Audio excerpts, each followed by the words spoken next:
Hej, dzień dobry. Witamy serdecznie na kanale Archeolodzy HiFi.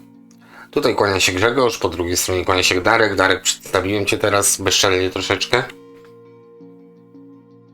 Dziękuję Cię, to zresztą dziękuję Ci, jak Tobie, zwykle. Cześć, tobie. witajcie. No. I chwała. Tobie, Dobra. albo i Ci. Dobra, niech będzie Ci i Tobie. Miał być nad, bo w sumie teoretycznie, chronologicznie powinniśmy zacząć od nada nasze tutaj poszukiwania literki N na Oliksie. Ale z racji tego, że natłuk tego sprzętu i nadal tłuczę w cholerę, to jednak w następnym odcinku albo wrócę sam, albo wrócimy tutaj w składzie podwójnym i przygotujemy po prostu już propozycje takie wyłuskane, bo samo szukanie nada to jest proces pewnie bolesny. Tutaj przeskakujemy do następnej Enki, czyli Nakamichi, i to już jest no w miarę fajnie, tak? Weźmy najtańsze przedmioty Nakamichi, zobaczymy co tam wypluwa.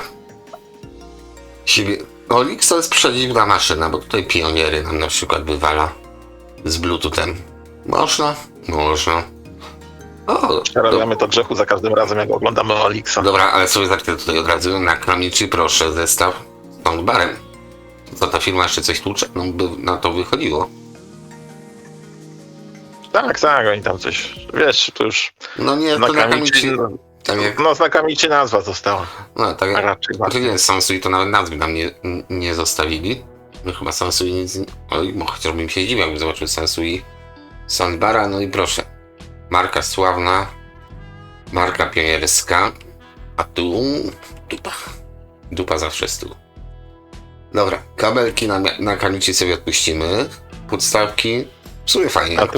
A tu będzie tutaj dużo takich, no może nie śmieci, ale takich nazwijmy to takie urządzenia peryferyjne bardziej, tak, takie drugiego rzutu. No to szybciutko przelecimy sobie przez to. Sam Space pilocik, dobra. Kable, te kable. No, dużo kabli. I już za 300 zł dojechaliśmy. I tutaj uchet. I po cholerę uchet, ktoś mi powie. Łaskawie. To pewnie pan wspomniał może w tekście, że to tego wzorowane na Nakamichi, czy tam Nakamichi, ale jestem ciekaw. Gdzie tu jest coś o Nakamichi wspomniane? No nigdzie. Z tego co widzę, przynajmniej tak rzuciłem okiem naokoło. Aha, no to po prostu już, o nie, tutaj jest Akai, to pewnie Revox, Tascam, o, tutaj gdzie będzie w tekście wspomniane na pewno o Nakamichi. No dobra, nie ma tak na dzień dobry coś tam spieprzyć. Panel sam, proszę. Radio. Samochodowe. No tak, bo Nakamichi robił takie fajne klocki do samochodów, z tego co kojarzę i pamiętam, prawda? Robił, nie robił. No tak czy siak. Robił. Samochód poszedł na złom, panel się znalazł. Cud. Ale to też takie Nakamichi z lat 90. to później chyba, bo ale tutaj widzisz, masz grzechu sam panel zdejmowany. Ja wiem, że sam tak? panel, mówię. Znaczy, szkoda, że nie ma reszty, tak? No resztę może w 90. latach zmieniła właściciela bez wiedzy poprzedniego. To wiesz, to była plaga kradzieży odbiorników samochodowych. Tak, przełom lat 90., 2000, zgadza się. Ja sam miałem, wcześniej, już lata 90. chyba właśnie, sam miałem, pamiętam w Renówce 19, radio miałem takie wyciągane na grzechu na rączkę, tak, że brałeś rączkę i niby miałeś z tym iść w cholerę, a ja zawsze, wiesz, jak przyjeżdżałem na uczelnię, to wkładałem to pod siedzenie, nie, i zostawiałem tam tą zaślepkę pustą, nie, gdyby tam ktoś myślał, że jest radio, no nie było, tak, ale ze mną to radio też nie było, no, gdzie by się chciało. Nie wędrowało, tak? Gorzej jakbyś się tam rękę włożył i radia nie wyciągnął. Pomacał tylko powietrze sobie. I bądź tu jestem miło zaskoczony, bo to jest taki CD na pewno nietuzinkowy. Zmieniarka w sumie na 5 płyt. Ten taki wyświetlacz trochę mi Yamahą zajeżdża. No ale w swoim takim wyglądzie całkiem fajny. Zawsze zamiast powiedzieć, no jakie masz CD, Kenwood House, czy na przykład jakąś inną markę, nie, ja mam Nakamichi, no nie ma lipy. No okej. No ale tak jakoś tak wyglądem zewnętrznym nie porywa tam żadnych emocji. Jak znaczy mi się podoba, wiesz, ja sobie mi się podoba. No właśnie, no, z drugiej strony faktycznie o gustach nie ma co dyskutować. To okay. No to dobrze, że tobie się podoba, mnie się nie podoba, więc jakbyśmy to znaleźli na targu, no to bierzesz. Tak, nie bijemy się o to, tak czy siak, nie ma sensu. Czyli co? No ale na Kamichi wszyscy czekają chyba i spodziewają się magnetofonów, więc tak, już i się najtańszy zaczynają. za 500 zł, proszę. Ten pod spodem, żeby nikt się nie pomylił. Zdjęcie jedno, czyli Yamaha góruje. Jakaś Yamaha? No, głowicowa Yamaha na amorficznej 800? głowicy. Tak, No nie wiem. czy dobrze 800. AX 800. A tu mamy BX 125, czyli w zasadzie to samo co BX 100, tylko chyba późniejsza seria bodajże. Znaczy powiem szczerze tak, BX 100, którego pewnie tu trafiłem, miałem. Ja rozumiem, że na Kamichi wielu mówi, że najsłabsze na Kamichi gra lepiej niż jakiś tam high-end. Powiem to dyplomatycznie, być może. To na Kamichi moje poszło do Romana, do muzeum, bo jakoś nie czułem wielkiego przywiązania do tego magnetofonu. Zresztą no wykonanie, nie wiem jak to określić Darko, ale w środku ten magnetofon to jest taki, powiedzmy, no takie jak robią obecnie, czyli bardzo, bardzo, bardzo taki Dużo powietrza. tak, znaczy nawet nie mówię o powietrzu, jeśli chodzi o elektronikę, bo nawet nie pamiętam tego, ale sam mechanizm przypominał taki Walkman, wiesz, takie sprzęty z lat 2000, gdzie wszyscy tłukli tą samą konstrukcję. Tu mam wrażenie, że to mogła być konstrukcja na Kamichi, bo tutaj jest dużo blachy, to nie jest jakieś takie pancerne. Ja rozumiem, że technologia idzie do przodu, jest miniaturyzacja, tu być może jest jaskrawy przykład tego, ale no po prostu z racji nawet samego feelingu mi się to nie podobało.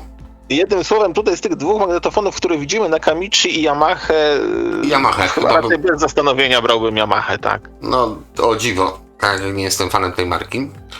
Tutaj mamy coś ciekawego, bo mamy reporterskie na Kamichi, 549 zł. No, sprzęty reporterskie muszą być reporterzy chętni, bo to jest sprzęt albo do kolekcji, albo po prostu dla miłośników tego typu nagrywania dźwięku, bo to jednak jest raczej, jak to ładnie powiedzieć, no, do muzyki to się chyba nie nada do końca. To nie ma jakiegoś pasma. Powiem ci tak, jeżeli ktoś nie kolekcjonuje tych sprzętów reporterskich, no jest fanem tego vintage'u, no i tam, no podoba mu się, jestem to w stanie zrozumieć, że mu się podoba sprzęt reporterski, on ma osobliwy wygląd, osobliwy design, no to kupi sobie jeden sprzęt reporterski, chyba na tym już poprzestaje w jego użytkowaniu. Przynajmniej ja tak miałem, tak, więc mam jednego i mi przeszło. Całe szczęście, że on dużo miejsca nie zajmuje, więc pewnie go sobie zatrzymam. To ciekawe po prostu. Tak. Jest No, fajnie do jest, tak. Znaczy, wiesz co, propos tych banków na Kamichi, to o ile dobrze pamiętam, to taki mechanizm, powiedzmy, ala ten reporterski nawet bym powiedział, w którymś tutaj niemieckim sprzęcie był zaimplementowany. Czy to był Nordmende, tak przy okazji, czy coś innego, nie powiem, by musiał naprawdę poszukać. Ewentualnie były Google wam podpowie, ale było coś takiego.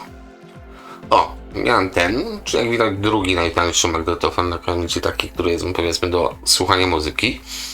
BX-setka, być może zobaczymy kieszeń, jak widać, no fajnie, jest soft touch, jest custom calibrated, czyli że kalibrowali pod tą głowicę, ono ok, a pytanie po taką kasetę, 3 silniki, ok, jest fajnie, tutaj w zasadzie co mamy, ZX-a, SX-a, AX-a, czyli żelazowe, chromowe i metalowe, Dolby B, MPX, no i equalizer, czyli podbicie do gorszej taśmy, licznik mechaniczny.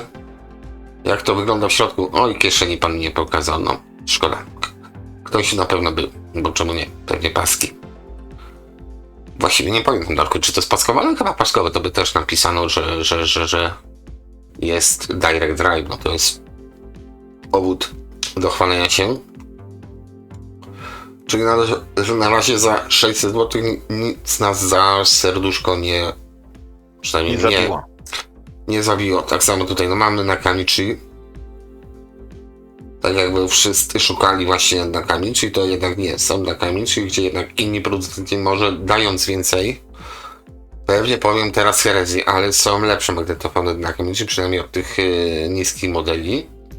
Tutaj też mamy, no myślę, że tak, to by mogło pewnie nagrać kasetę bardzo dobrze, jeśli jest rzeczywiście tak jak w poprzednim modelu wspomniane, jest custom calibration, ale pytanie do jakiej kasety custom calibration? To pewnie do japońskiej, niekoniecznie na bastwie byśmy dobrze nagrali. Tutaj też raczej druga połowa lat 80 lata, co tu dużo gadać, no jest metalowa kaseta. 2 Dolby, BC, tak BC, Jeszcze chciałem łapać za język. No i 651 zł za podstawę, bo 1E już nie było 0E, tylko 1E, więc obstawiam, że nic dalej. 482. Tutaj niestety parę magnetofonów chyba przeskoczymy, bo widzę następną setkę.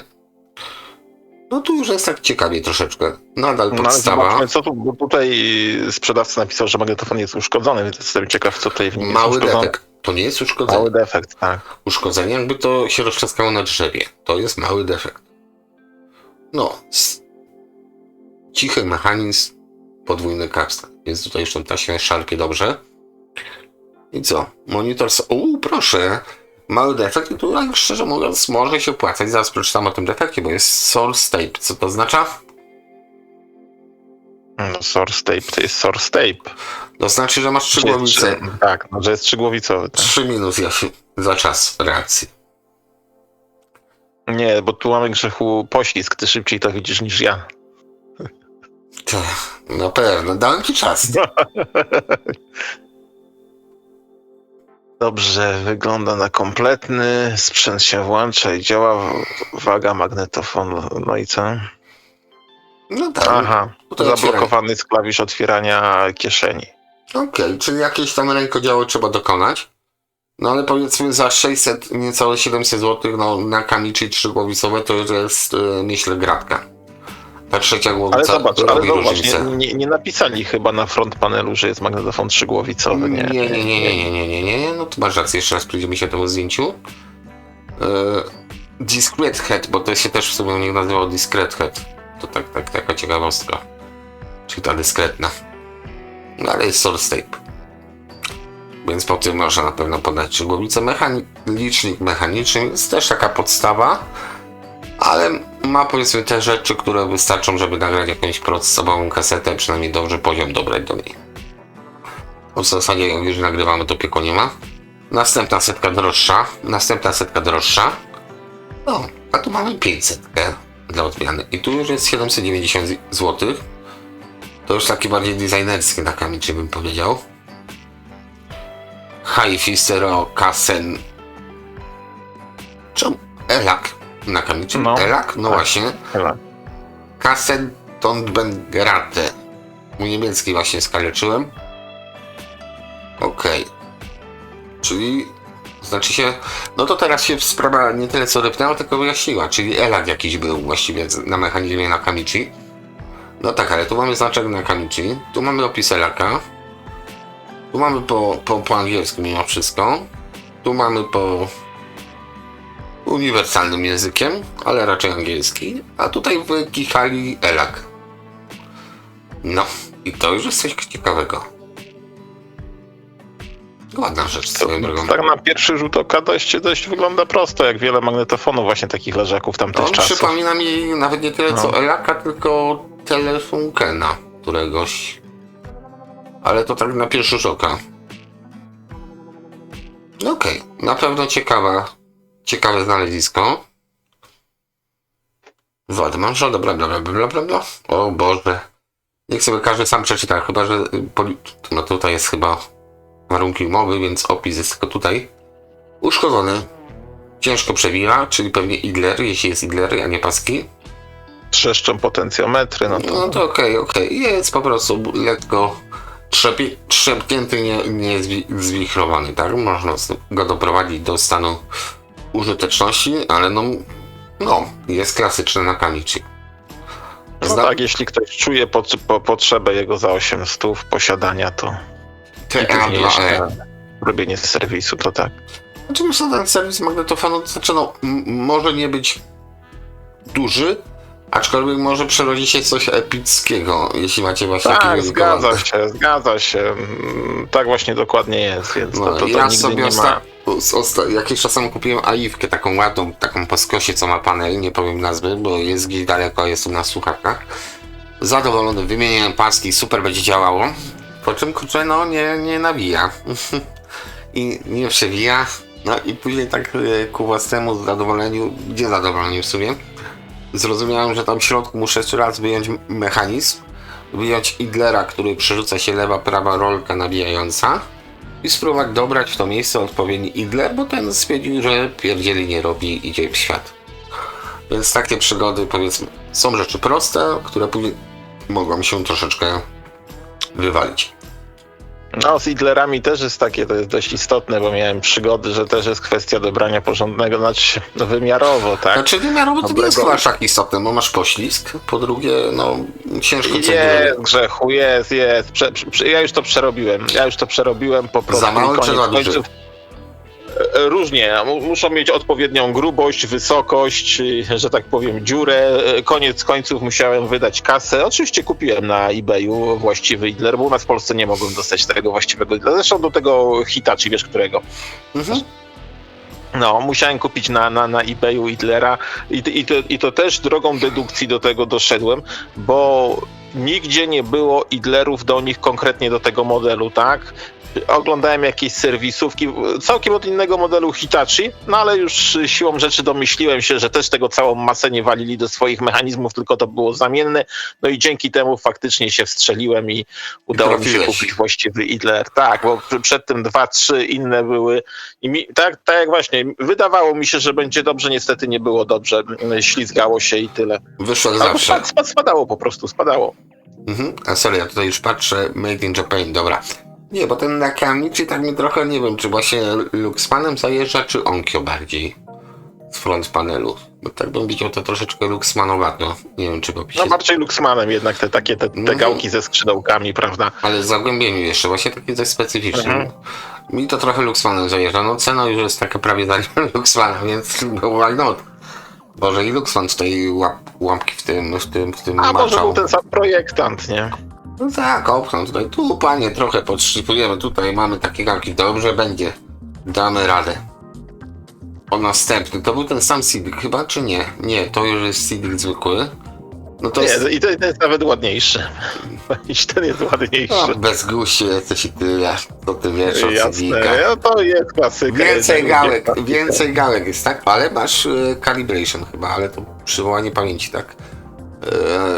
Time repeat. Tak, Dobra, coś takiego standardowo. jest, tak. No ale to jest powiedzmy fajna rzecz, jak już ktoś ma magnetofon na Kamichi, to Civic do zestawu, no tutaj myślę, że głównym motorem napędowym ceny tego urządzenia jest właśnie to, że będzie pasował do kilku magnetofonów na pewno. Oj, powiem ci, tutaj ja już się napaliłem. Proszę, TDA 1541A. Co TDA pan? 1541 to jest coś, co fajnie Zajebisty. gra. Tak. Nie jest wybitny, aczkolwiek jeśli byście do 40 go przyrównali, bo 40 to też jest tak, odejdziemy trochę od do Civicu ogólnie. 40 to jest tak, że 40 i 41 też bardzo łatwo zlampizować. Aczkolwiek ostatnio miałem właśnie rozmowę, przepraszam, nie pamiętam z kim, ale on sobie wreszcie kupił 40 czy 41 i powiedział, pamiętam z kim, z mieszkańcem Krakowa. No Marek. Z Markiem dokładnie, kupił 41 chyba, albo 40. 40? Marek kupił 40. Tak, i powiedział, 40. że to gra No. inaczej i lepiej. To była opinia osoby, która słucha muzyki i powiedzmy pierwszy raz się zetknęła z 40 TDA. A ja cóż, westchnąłem, powiedziałem, no wiem, no. Więc tutaj akurat jest fajna rzecz i jeszcze do tego pod brandem Nakamichi, spoko. Myślałem, że będzie nudny. Nawet nie tak cieszą mnie te magnetofony, jak te peryferia czasami. Jeśli chodzi o markę, która powinna się kojarzyć z magnetofonami nam. Stan zaraz przeczytamy. No to już na pewno lepiej troszeczkę ta dwójka, bo to jest powiedzmy taka 200, bym powiedział, jeśli byśmy wzięli tą nomenklaturę 200, czyli BX2. Nadal w zasadzie co mamy? Mamy Nakamichi, mamy słuchaczki, mamy elektroniczny licznik. Jest bardzo ładny czerwony elektroniczny, a ten sam licznik robi też fajną robotę w rzeczywistości, no bo jak pamiętam, ty masz takiego w swoim szpulaku ASC i to dość ładnie wygląda. Właśnie czerwony licznik elektroniczny, nie, ludzie czasami zmieniają jakieś niebieskie, robią takie pierdoły, nie? No zielone to wieje nudą, czerwony jest dość ładny, tak. Okay. No tu mamy Dolby BC w tym magnetofonie, prosty odtwarzacz raczej. No tutaj, jak ja powiedziałem, jeśli ktoś ma zbiór kaset nagranych oryginalnie, zakupionych w minionych latach, no to w zasadzie to jak najbardziej starczy, to podejrzewam będzie grało fajnie. Ten mechanizm tutaj wreszcie widać, to mnie bardzo ciekawi. Tutaj trochę chociaż zabudowali, bo ta setka to chyba nawet nie ma tej płyty tutaj czołowej takiej zabudowanej. To jest po prostu strasznie. Tutaj widać na Kamichi 2 śruby, głowica, kapstan, idler, głowica kasująca, ształa, nara. Jest dobrze. Więc tutaj na pewno sekretem dobrego brzmienia nie jest raczej mechanizm, tylko może elektronika, która w tym siedzi. Takie mam wrażenie, zobacz, tutaj masz, pod spodem masz powietrze. Znaczy no, doszli do tego poziomu, po prostu o to mi chodzi, że te niższe miał jeden uniwersalny mechanizm, taki bardzo, bardzo prosty, właśnie jak tutaj. No tak, jest jedna roleczka, No i starczy. dwugłowicowy. No, ale być może fajnie gra. Zresztą, czy fajnie gra? Na pewno gra dobrze, a mnie już się podoba ten magnetofon. Okej, przez ten czerwony licznik tutaj bym się Przez ten czerwony licznik. Są takie Ja bym czasami chyba wziął tego CD-ka. człowiek ma takiego zajoba, że zobaczy jakąś pierdołę w całości i ta całość przez tą pierdółkę mu się podoba. No ja właśnie czasami tak mam. Okej, tutaj propos tego CD-ka mamy do kompletu, czyli się nam robi drogie zakupy, bo około 2000 byśmy wydali. Magnetofon plus na przykład ten amplituder, dobra, Dobra, mamy nadzigane, tak prawie jak w Dragonie, mamy te łuski po lewej stronie, bo to tak bo pewnie dlatego to nazwali Dragon, bo są łuski, aczkolwiek powinny być po prawej stronie. Znowu czerwony, czy tam bursztynowy, ciężko po zdjęciu, bo czasami ten kolor trochę odbiega od naturalnego. Ale po prawej stronie masz gałę, więc nie mogą być łuski, bo to jest amplituner dla praworęcznych. Dyskryminacja.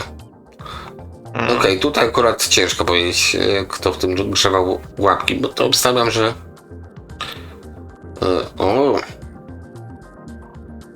Nawet nie wiem, czy 10 000 starczy, bo tak jak powiedziałem, kiedyś byłem w sklepie, słuchałem kolumn nowych na nowej Yamaszce I się przewróciłeś na bok i wyszedł. Nie, po prostu powiedziałem panu, posłuchajmy tak neutralnie, ustalmy wszystko na zero, bo zauważyłem, że Yamaha ma wszystkie gałki w prawo, kontur włączony i pan się mnie pyta, czy fajnie to gra. Ja powiedziałem, fajnie gra, no ale to już nie mam gdzie tej regulacji, że tak powiem, wrzucić sobie, bo fajnie, właśnie tak a propos tego, dlaczego ustawiam na zero wszystko, bo jak mam na zero, to mogę sobie kręcić dowoli. A jak jest dobre brzmienie, to kręcenie właśnie polega na tym, że czasami coś podbiję troszeczkę, czasami coś odejmę, ale już mam to pole manewru. Tak. Jak masz na pełnej ustawione, że po prostu gra dobrze, to już nie będzie lepiej. To już tacy ludzie kupują wtedy właśnie korektory, bo już jest to brzmienie wymuszone przez sam smartfon. Do tego dokładamy korektor i jest fajny. Tak a propos, ciekawostka, teraz odkryta przeze mnie. CDP-2E, tam też był CDP-2E? Nie, ten jest chyba innym CD-kiem tutaj. Ten sam. Troszeczkę drożej. Sprawny CD-k. No i zobacz, na Kamichi by Philips. Tak powinni napisać. A gdzie to wytłukli? No, może no nie widać akurat. Musiałbyś powiększyć zdjęcie, żebyśmy zobaczyli. Proszę, tak. Po kształcie literek, tak? Made in... No. Podejrzewam, że... No nie wiem, no dobra. Japan faktycznie, czy nie? Dobra, to zgadywanie za duże, jedźmy dalej. Luxman nam się trafił dla odmiany, bo widzisz, chyba powiedzieliśmy coś o Luxmanie, już nas wyczalili. Na Kamichi CD Player 4. 1000 zł. Nie są jakieś takie kosmicznie drogie. Zadziwiające, to wygląda jak Harman Kardon. Tak, troszkę ma właśnie z takiego Harmana Kardona, z takiej serii modeli z lat 90. No ale ładne. To jest ładne. Albo Luxman też znowuż. Nie wiem, czy Luxman ma taką serię. Tutaj się może to odczytamy. To wytłuk. Made in Taiwan. Tak. Taiwan. To nie jest Japan, to jest Tajwan. Więc mamy tajwańskie, japońskie CD. Może na jakim daku jeszcze? No, Tajwan by blisko, to tłukli, no co tutaj dużo gadać. Myślę, że fajnie by było, jakby to była jakaś taka, wiesz, na liście miejsce, gdzie jest napisany DAC, bo później szukanie DACa, na którym to jest Parte jest trochę nudne. No ale 1000 zł. Tutaj już dla mnie moim typem, osobiście, prywatnie, jest na pewno ten Civic na 1541, bo no po prostu lubię te daki. No. Wszystkie Civici, które posiadam, mam na tym daku lub wyższym. Co za niższym. 1000 zł. Znowu mamy reporterskie, tym razem z wychyłami 2. Bardzo ładnie. Pan Radosław to sprzedaje. Sprudnik. Pan Radosław ma wersję... Tu jest skórka? Nie, to mi się tak wydaje. Taki panel jest po prostu, ale skóra. No i znowuż dla miłośników mobilnego nagrywania. Tu aż by się prosiło Darko, żeby sprawdzić, jakie pasmo przenoszenia ma. To tak. Makamichu. Makamichu czy Nakamichi? Nakamichi, no. Nakamichu. No, Gdzie jest napisane Nakamichu? A, tutaj faktycznie, Nakamichu. Dobrze. więc Makamichu 550. Dobrze. No bo mi to wejdzie w krew i zostanie. Zobaczmy sobie, może tutaj coś napisano, w co wątpię. 7,7 do 7,9 produkowany. Pasmo przenoszenia mnie interesuje. O, na chromówce. Okej, niezbyt w dół. 40 do 17. No. No Tragedii szło. nie. Tak, szłoby coś posłuchać, szczerze mówiąc, bo większość z waszych kolumn i tak nie schodzi do tych 400 Hz, więc nawet jeśli piszę 20, to dajcie sobie spokój, jeśli myślicie, że tak jest. Znaczy zejdzie, ale nie usłyszycie tego, bo A, będziecie za blisko kolumny, B, będzie tam minus 6 albo 9 dB, więc strzałeczka.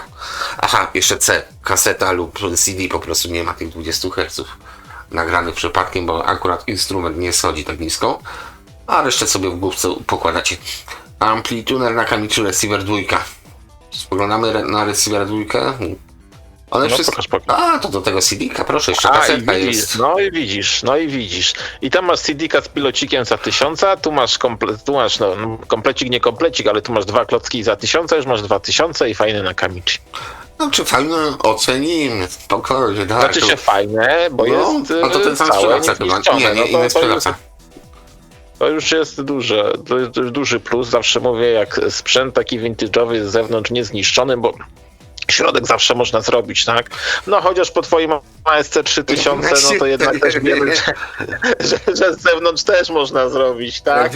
No, ale jest takie proste, bo ale jego plusem było to, że on miał metalowy front panel i metalowe boki, a tutaj w przypadku plastikowej no też by była grubsza rzeźba.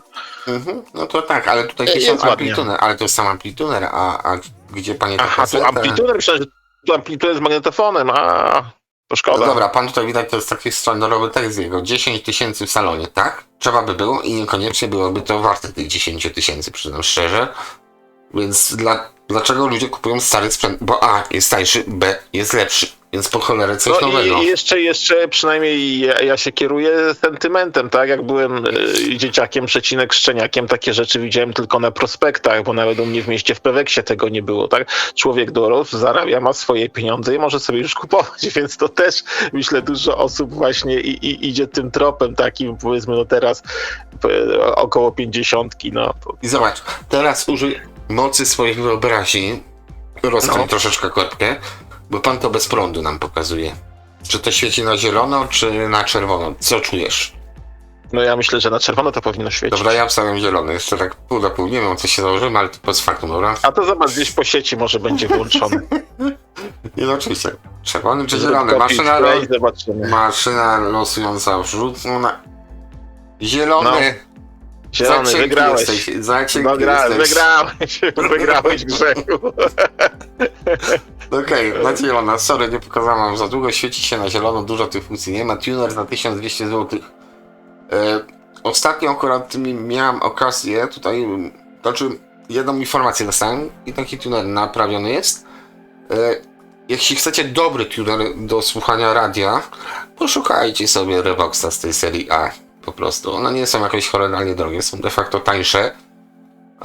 Pewnie będzie wymagał serwisu, pewnie wskaźniki będą uwalone, bo po prostu tam są, z tego co ja się dowiedziałem, to tak daję wam gratis tą wiedzę, te wskaźniki wychyłowe w tunerze są bardzo delikatne, tudzież działają na małym prądzie.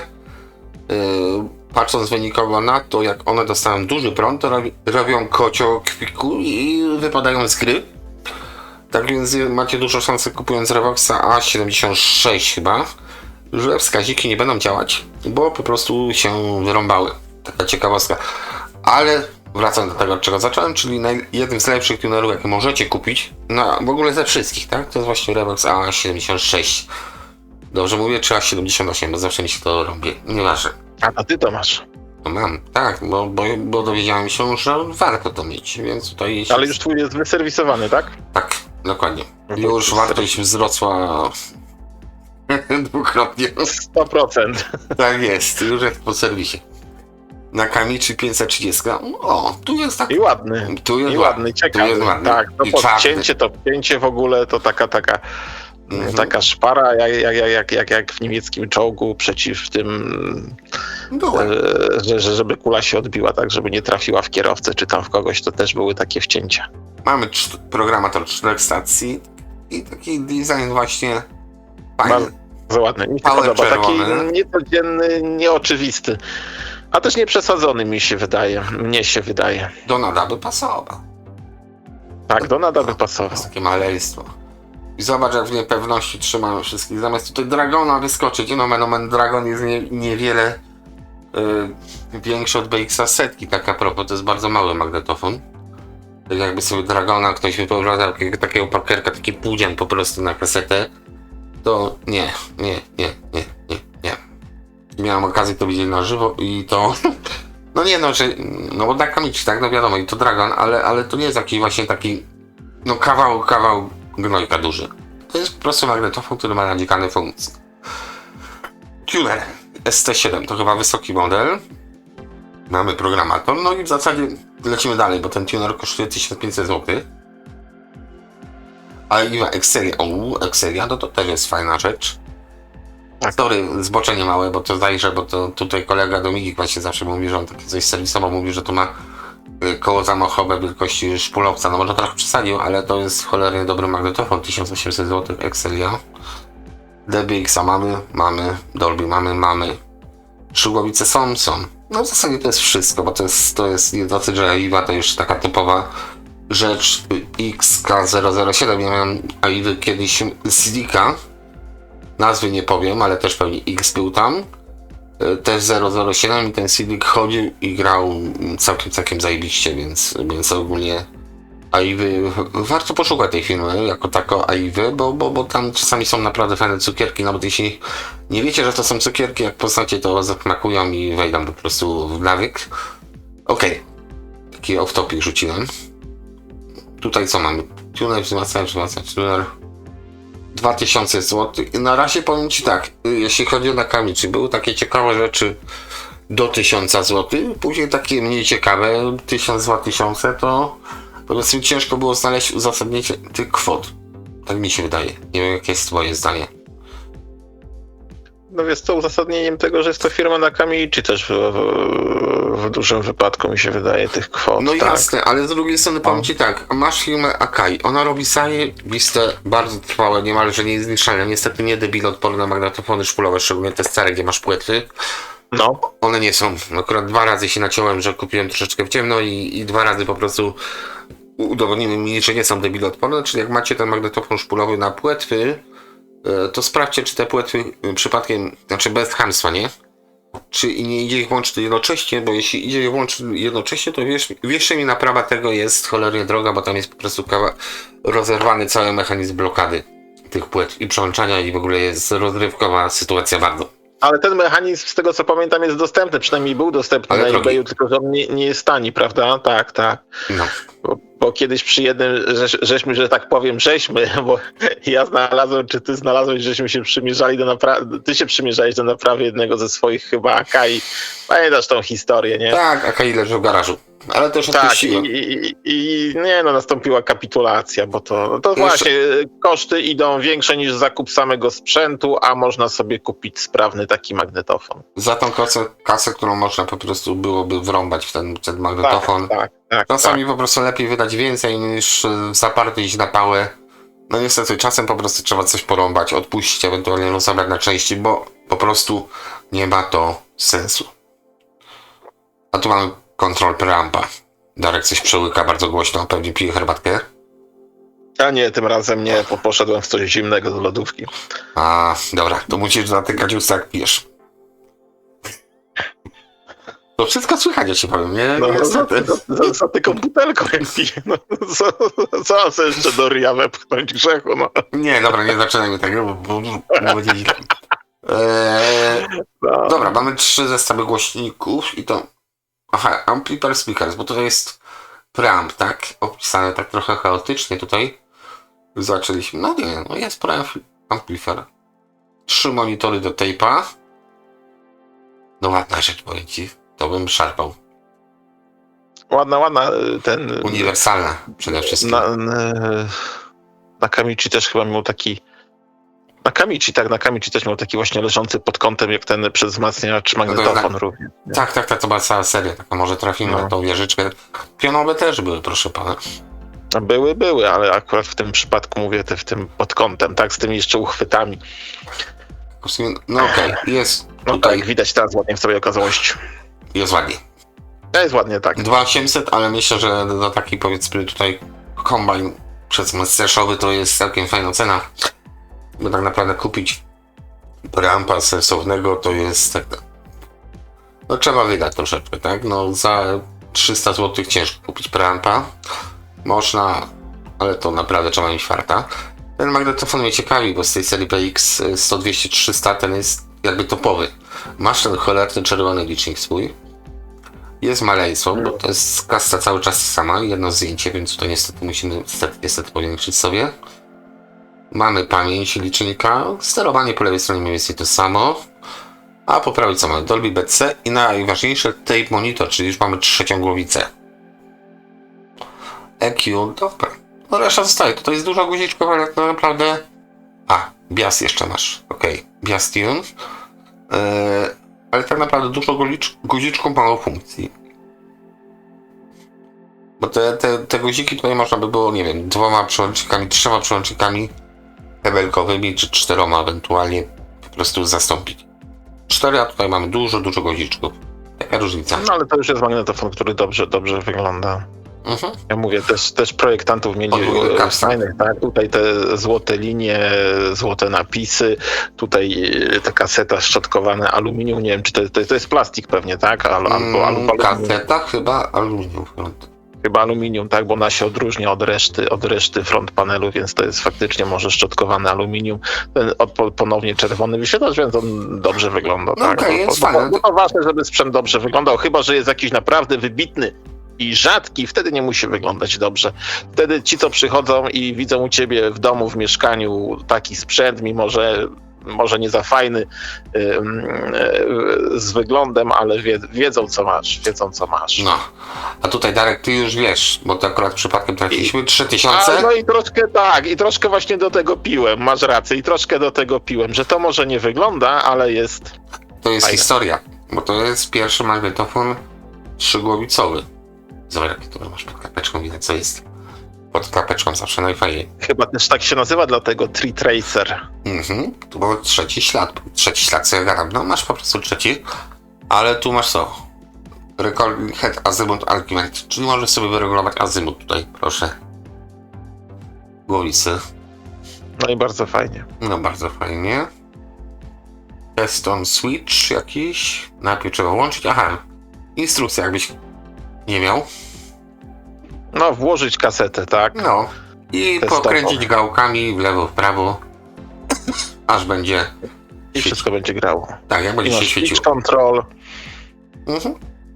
Tutaj azymut jest opisany. Calibrated. Dobra, no jest fajnie, tak? Jest tutaj naprawdę fajnie i Masz ton testowy nawet, widzisz? Masz przełącznik tonu testowego tam pod klapką również. tak, monitor save stop i to jest uświnione niesamowicie. Klapki i skarpetki. Nie laże. To Uświnione. są stopy, widzę stopy. Tak, klapki i skarpetki. Naprawdę czasami patrzcie jak robicie, ja nie mówię do was, nie podejrzewam, no ale czasami trafi się tak nieostrożny fotograf, operator telefonu komórkowego Tak. i tak wychodzi. Tylko tam- Dzięki Bogu, że ma skarpetki na nogach, bo jakby nie miał skarpetek na nogach, to No nie wiem, dobra, każdy ma swoje jakieś zobaczenia. Ale zdjęcie dość stare, bo jest 18.01.23, czyli już mam prawie 2 lata to zdjęcie. Tak a propos. Wiesz co, ja nie wiem, ale czasami przeglądam tego Elixa, nie rzuciło mi się. Może nie robiłem tego dość starannie. To jest A całość może dopiero zdjęcie? teraz To zdecydował się wystawić. No jest całość, jest usyfiony, po prostu no tak przywieziony. Ale piękny Tak, kawał tak. historii tutaj, no niestety tego bym raczej, jeśli miałbym wybierać, wiem, że ten ma podwójny capstan i tak dalej, jest nowszy, etc., ale wybrałbym tego Ale zdecydowanie. poszedłeś w historię. Tak, zdecydowanie poszedłem w historię. Tak, no to też i dlatego, że to jest rzadki magnetofon, no nie często trafia się na aukcjach i proszę, A i drugi. trafił się drugi, Tak. ale czy to nie jest to samo, czy może... Nie, ten No jest zobaczmy. chyba czystszy. Nie. Ten jeszcze Warfendale, proszę, są obok ładne. Sporawe też Warfendale. No ale można powiedzieć cały ten. Bardziej zadbany ten jest. Ten się świeci I przede wszystkim. I też 3000 zł, tak? No to tu już jest rozkmina bardziej prosta w tym wypadku. No, ale widać jaka Tak, persona to tu jest. jest. Decha i jedziemy, tak? Decha, nóżki, siatka, starczy. Panel ładny jest. A widzisz, mówiłem przed chwilą, że rzadki magnetofon, myślałem rzadki, a tu już niekoniecznie. sekund 5 i nam się następny model trafił. Ten No i jest ten po jest jeszcze serwisie. po serwisie, tak. Pan No nam to- pokazuje, że jest po serwisie. Więc jeżeli ten jest po serwisie, pewnie faktycznie jest po serwisie, no to brałbym tego. No tu 3000, tam 3000. No zdecydowanie ten. No Tak. oczywiście, ale no to jest bardzo stary magnetofon.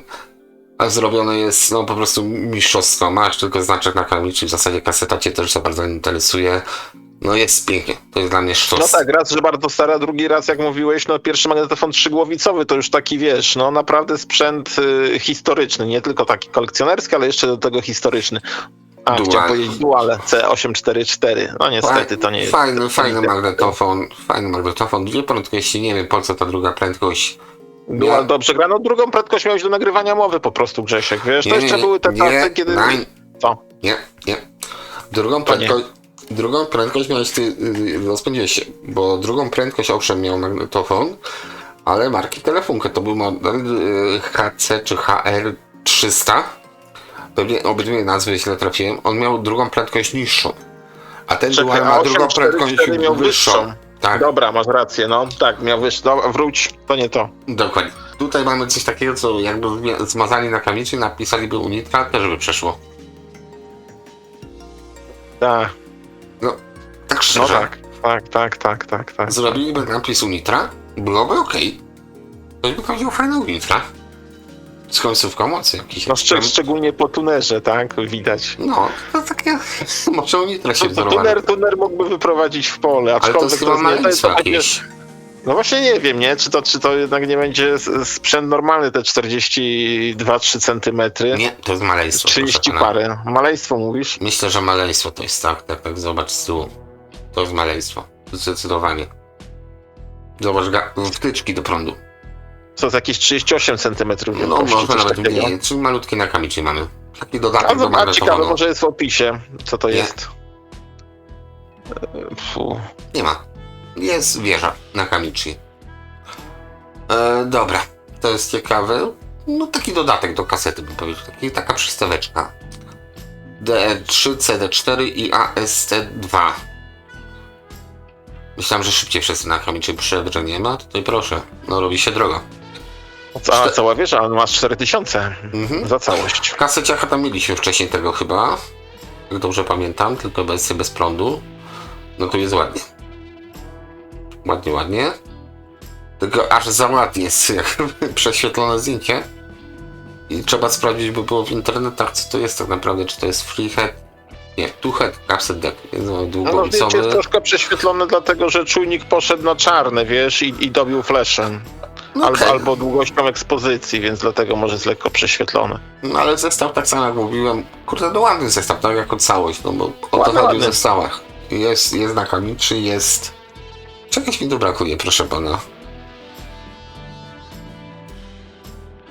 Wiesz czego, czy nie wiesz? No czekaj, CD, magnetofon, tuner i co to jest? To jest końcówka mocy? No właśnie. No. Oddzielnie, dobra, na Kamichi JA3. To mnie interesuje No to w tym tutaj- wypadku. Bo coś mi tu... Przezmotniacza chyba brakuje, tak? No, Powinien być brawo. przezmotniacz. Dokładnie tak. Tak mi się wydaje, że to jest znakomite, czy regulacji tu brakuje, chyba że to jest jakieś takie, wiesz, żeby się proszę, audiofilski samuraj. Brzmi poważnie, proszę pana, audiofilski samuraj. Chociaż nie, to z tyłu zobacz, mamy wejścia. Ale jest opisane jako wzmacniacz faktycznie. No, czyli taki rzeczywiście audiofilski, już sobie nie poregulujesz, albo ci gra, albo no nie gra. By na to wychodziło. Masz źródła. Dobra, trochę poszperamy teraz rzeczywiście. To mnie bardziej interesuje. Z jakiej strony wejdziemy zaraz? Niewiadomego pochodzenia, dobra, akceptuję. Nie, bo tutaj tam nie było widać... O Boże, dobra. Jeszcze jakieś reklamy. Nie chcę. Dobra, widać. Rexler Monitor i Listen Monitor, czyli to, co go słuchamy i to, co nagrywamy, ok? Wyjście mamy, czyli brakuje nam czegoś, proszę pana. I z tyłu mamy tape'a i input, czyli możemy nagrywać, czyli to jest taki rzeczywiście wzmacniacz, po prostu... Bez regulacji barwy. No, samuraj, ostatni bym powiedział, samuraj. W tym wypadku. Dobra, wracamy do Elixa, pozamykamy te wszystkie badziewia. No, nie masz regulacji, no i nie interesuj się. No ale wiesz, jak nie ma regulacji, to można założyć, że powinien zagrać lepiej niż przeciętny wzmacniacz, tak? No, ale dlaczego powinien lepiej zagrać? Bo masz... nie ma regulacji. No, nie, no bo nie masz, ale z drugiej strony wiesz, masz do tego kolumny oryginalne? Wiesz, jaki kolumn to było zrobione? No nie, po to jest ta regulacja, bo no przeważnie ludzie nie kupują w zestawach na zasadzie takiej, Darku, że wiesz, idziesz do sklepu, kupujesz cyk całą wieżę, no może tak się robiło, kiedy do tego kolumny wszystko gra super bajka, przychodzisz do domu i też ci gra super bajka, no tak się nie da po prostu. To moim zdaniem nie tędy droga, więc tutaj coś, no okej, no może ma kontur jakiś budowany na stałe, to jeden przycisk mniej. No ale wiesz, ale to jest podobnie na przykład jak Pionier przy Pionierze A400 czy NAT, tam chyba był 30-20 czy jakiś taki, też nie miało regulacji barwy, nie? Okej, no takie dziwne troszeczkę pójście w drugą stronę znowu, takie nawiązy... I to były sprzęty postrzegane jako tak zwane audiofilskie, ponieważ w domyśle one nie potrzebowały barwy, bo miały być zaprojektowane... Do mojego domu. No tutaj... Że co? Do mojego domu miał być zaprojektowane i do mojego... I do twojego, i do mojego, i pewnie do każdego z nas tu wszystkich. Wiesz, no, dobra lampa grzechu też nie ma regulacji barwy, nie? A, tu nie masz, tu rzeczywiście nie potrzebujesz. Dobra, no, a wiem, bo mam od ciebie dobrą lampę. Dobrze dogiąłeś, brawo, naprawdę wiem. Tego się nie spodziewałem. Ja mam zostać politykiem, stary, także się uczę pomału, ale się uczę. Oby powoli się to szło. No dobra, mamy pierwszego Erixa. No ładnie pojechał, ale będę to przeżywał. Okej, czyli co mamy? Obraca kasety po prostu, tak? Tak samo jak ta setka. Tak, on ma tą trumienkę na przodzie. Tutaj tak to zdjęcie zrobione, że ta trumienka jest ucięta. O, teraz widać, masz szybko nawet. No dlaczego? To jest efektowne i efektywne, bo Akai też miała swoje magnetofony, gdzie obracali kasetą w lewo i w prawo. Akai, tak. A Philips nie miał czegoś takiego? Philips miał karuzelę raczej. Karuzelę miał, tak, to Akai. Tak, to Roman ma tego Akai z obracanym, tak, prawda? Ma to, nie? Tak. Kiedyś mu powiedziałem, że ma tego poszukać, no to poszukał. Tak jest. Więc tutaj mamy po prostu ładny magnetofon z autorewersem. Podstawowy model 202, była jeszcze 303, chyba 505. Mam nadzieję, że tamte trafimy, bo samo obracanie kasety jest spoko. No, większość magnetofonów z autorewersem jakoś tam albo obraca głowicę, albo zmienia po prostu kierunek, tak jak na przykład Duale miały czterościeżkowe głowice, tam w ogóle się nic nie obracało poza kierunkiem kasety. To jest w gruncie rzeczy to jest chyba najlepsze wyjście. Obracać kasetę. Nie? Właśnie mieć głowicę czterościeżkową, tak. No tak, ale to musisz na tym... masz tego ruchu mechanicznego, tam masz powtarzalność tego wszystkiego, tak? Ale widzisz, a tutaj masz przy obracanej grzesie głowicy, czy przy obracanej kasecie, zawsze to tam, wiesz, jakieś tam dziesiątki milimetra może ci się inaczej ustawić. No widzicie, ale ja ci powiem drugą stronę, jak mamy dyskutować na ten temat. Pożyczyłem mojego tutaj Duala czterościeżkowego koledze, jak w sumie wszystkie Duale z autorewersem kasetowe. I tam był problem tego typu, że po prostu kasety oryginalne, szczególnie polskie, były tak nagrane, że powiedzmy coś, co dobrze szło w prawo, już w lewo nie szło tak dobrze. No wiesz co, Grzesiek, ale ja mam też przecież Duala, 4-ścieżkowy magnetofon, jak dobrze wiesz, z autorewersem. I mam kasety, mam dobre kasety i kasety mam nagrane na dobrym magnetofonie, bo tu mam nagrane tam na trzygłowicowym tiku, Onkyo, czy na czym ja tam jeszcze nagrywałem, teraz się tak obracam, no już nie pamiętam, ale mniejsze z tym. I nie mam z tym problemu. I słucham go tam i z powrotem. Zresztą wczoraj odpaliłem mojego tego dużego naleśnika Akai, który lata temu mi poleciłeś, żebym kupił. On też jest z autorewersem, też fajnie chodzi. No warto. Też nie ma. No to ja myślę, że tutaj polska kaseta, no to jest jedno hasło, a drugie, no Bóg jeden wie, na czym to było nagrywane, tak? Nieraz po prostu jak pogrzebie ktoś przy azymucie ustawienia tej głowicy nagrywającej, no to też może źle nagrać, tak? I są przesłuchy, albo jest niedokasowana, więc tutaj jest kilka zmiennych. Nie, ja to mam, ja nie mam z tym problemu. Zresztą magnetofon mam od ciebie przecież, jak sam wiesz. No, dlatego nie mam problemów.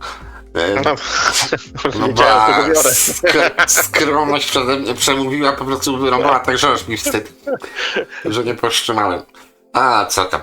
No dobra, 202 mamy raz, 2, 3, 4, 202, ponad 4000. No to włączmy choć jedną, jak są 4 takie same.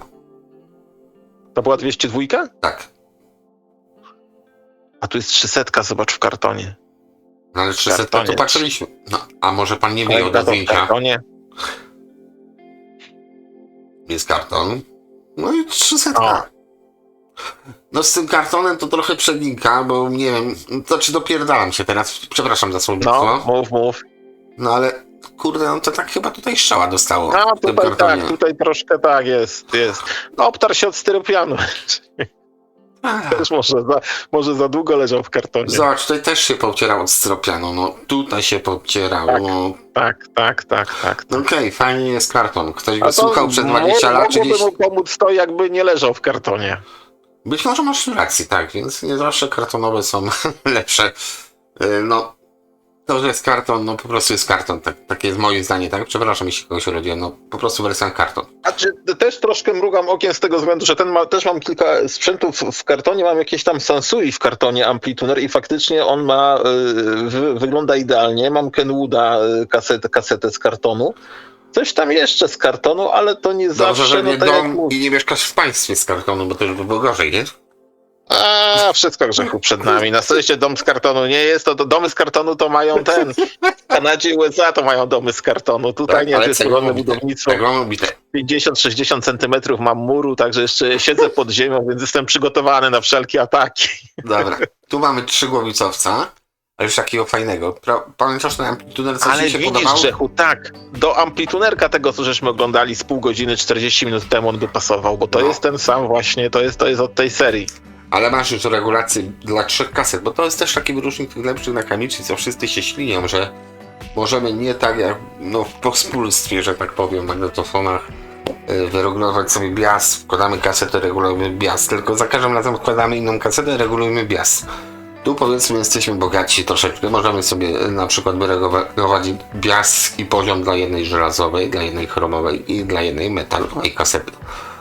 No tak, a po prostu jeszcze jak lubimy nagrywać, to kupmy sobie ten sam model kasety i już nie trzeba nic grzebać. No ewentualnie tak, ale no jest takie już jest bogaci. Już jest bogaci troszeczkę. Licznik analogowy, mamy 3 głowice. No okej, też fajny magnetofon, 5000, gwarancja, serwis, super. Aha, dobra. No. Coś tu mamy, czyli tu mamy zestaw już ten sam sprzedający? Nie. 5000. Nie ten sam. Ten sam. Byłoby 10 000. Gdyby to był ten sam sprzedający. Oczywiście żartujemy, proszę się nie obrażać. Tutaj aczkolwiek pewnie daleko od prawdy nie jesteś. Nie. Tu mamy też 3-głowicowe. Tutaj zobacz, masz może sobie azymut ładnie, masz wycięcia na to. Tak. Wyregulować śrubokrętem ładnie widać. 3 głowice, tak. Ładny magnetofon i twój. Bardzo ładny zestaw. Celowniczek, tak. Tutaj są srebrne przyciski, tu są czarne. No, logika i zbieżność kolorystyczna musi być. No ale 5000 to już jest takie coś, co możemy rzeczywiście stawiać śmiało i słuchać. 530. No bardzo, Ile bardzo to ma watów? ładny, to jest ładny zestaw, bardzo ładny. Waty, bo wszyscy waty potrzebują. Nie ma watów, proszę pana, ma 350 sieci, tyle. A to nie jest celownicze, A to jest nie. takie podcięcie, 2 żeby razy pociski 80 watów. rykoszytowały. Dobrze. 2 razy 80 watów, 2 razy 55 watów przy 8 ohmach. Parametry fajne, no okej. Regulacja basu. No i to już jest dla mnie sztos. To dyskwalifikuje dla mnie ten sprzęt. No, No. a w czym masz problem, Grzechu? Przy 20 000 Hz regulujesz sobie tony wysokie. No, Prawdopodobnie z tych plus minus 12 dB zostaje ci słyszalne może 2 dB, 3. a gdzie ty usłyszysz 20 000 Hz? No ale ja ci mówię, że to jest, dyskwalifikuje u mnie to ogólnie, tak? Tylko chodzi o to, że to jest przebieg sinusoidalny, czyli to nie jest tak, że 20 000 tylko podbijasz, tylko od 20 000 w dół idzie to, schodzi No. tam i od 20 000 w górę schodzi w dół. Bezsensownie to powiedziałem, ale to jest sinus po prostu, przebieg taki, nie? Że 20 000 to też jest, powiedzmy, przy 20 000 masz plus minus 12 dB, przy 19 masz plus minus, nie wiem, 10 przykładowo, przy 18 masz plus minus 6 albo 4, zależy jak to zrobiono. To nie jest tak, że regulujesz tylko 20 000, to jeszcze zabiera ze sobą kawałek paśma, to nie jest korektor. Chociaż nawet w korektorze też zabierasz troszeczkę z lewej, troszeczkę z prawej, regulując sobie 100 Hz, bo regulujesz 690 i 110 zarazem. I tutaj jest to zrobione po prostu typowo po japońsku, a jeśli znam Japończyków przy tych liczbach, to oni wcale nie żartują. Więc taka regulacja wysokich summa summarum przy waszych kasetach, tym bardziej przy kasetach, jest powiedzmy symboliczna, jeśli chodzi o tony wysokie. A basy macie przy 20. Też w sumie symbolicznie, bo jest ta korekcja mniejsza. No ale to są takie wszystkie japońskie sprzęty. Takie są japońskie sprzęty, no tam... No ale 20 Może 000... ponoć Luxman, no ale Luxmana nie słuchałem, więc się nie wypowiadam, tylko zasłyszany. Proszę, ale tutaj niżej coś mieć. Nic nie widziałeś. Nic nie widziałeś. Nic nie widzieliście. RX 202, no tutaj już jest 5800 zł. Będzie ciął film. Nie będę ciął, przeskoczę dalej. Jest standard. Tak. Ulansa 5800 długłowicowy, najlepszy magnetofon długłowicowy na świecie, nie ma co oglądać, lecimy dalej. Do widzenia, do widzenia. Jak ktoś chce pooglądać, niech wejdzie na film. Dokładnie, Tak. ITT, które robiło dla Tenberga ten magnetofon, tak a propos. Tam z tego co przeczytałem, to po prostu troszeczkę mieli rozrzut, jeśli chodzi o jakość wykonania, bo ITT produkował gdzieś na Malezji i ogólnie Tandberg się trochę wycofał bokiem z produkcji tych magnetofonów, być może wszystkich nawet tego, i z tego co zostało, po prostu ITT zrobił ten sam magnetofon, tylko zrobili inny stempelek. Jest ITT, a nie Tandberg.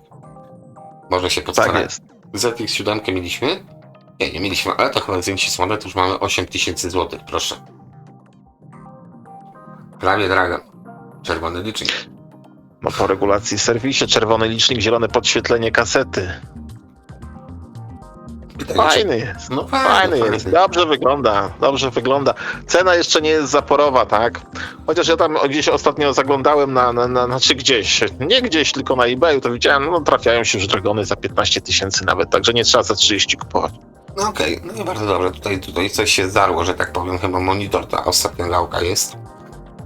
Tak a propos, tak mi się wydaje, że to jest monitor. Bo MPX tutaj po tym, bo to po prawej co widać nad gałkami, te takie prostokąciki, to są po prostu zaślepki. To są zatyczki. To są Zatyczki. zaślepki, tak. Tam możemy sobie ściągamy, regulujemy, a te zaślepki są po to, znaczy, bo tam są pokrętła chyba, tak, w tym wypadku. Te dokładnie. zaślepki są po to właśnie, żeby później przez przypadek nie przestawić czegoś, tylko jak sobie wyregulujemy, zakładamy zaślepkę i nie dotykamy. No mamy po dwie kasety do każdego typu, więc to już jest fajnie. Naprawdę fajnie. Czyli no, możemy się tutaj bawić. Zapamiętaj na przykład, że jedyneczka jest taka, dwójeczka jest taka i pasuje, chyba że to jest bias i poziom w zasadzie. Czyli po jednej kasecie może też być. Bo tu mamy LX Step Switcher.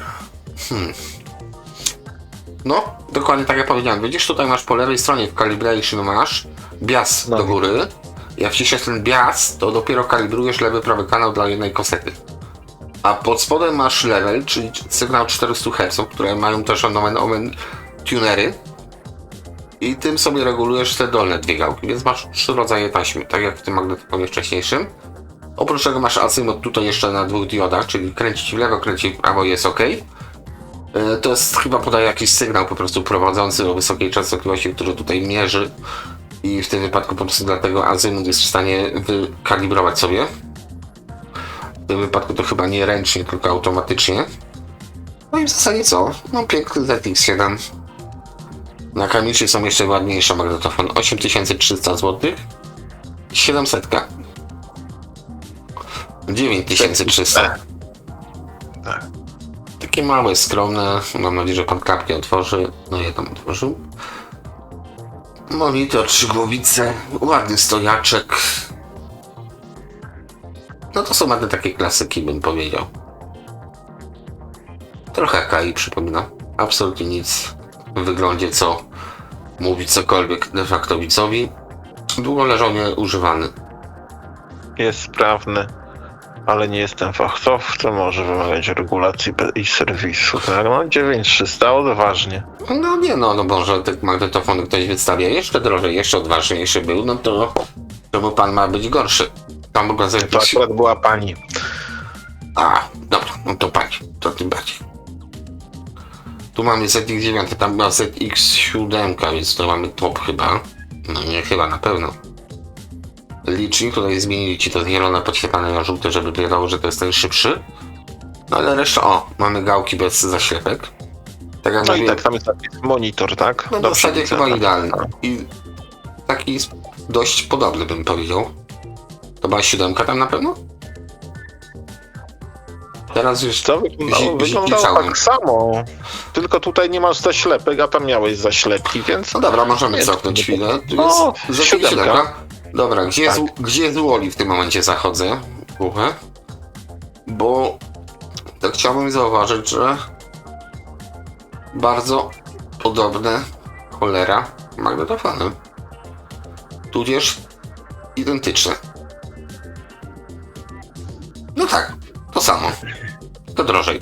No pewnie funkcje są jakieś dobre, niech będzie ma lepsze parametry, nie będziemy roztrząsać tutaj tego. Dragon 15500, proszę.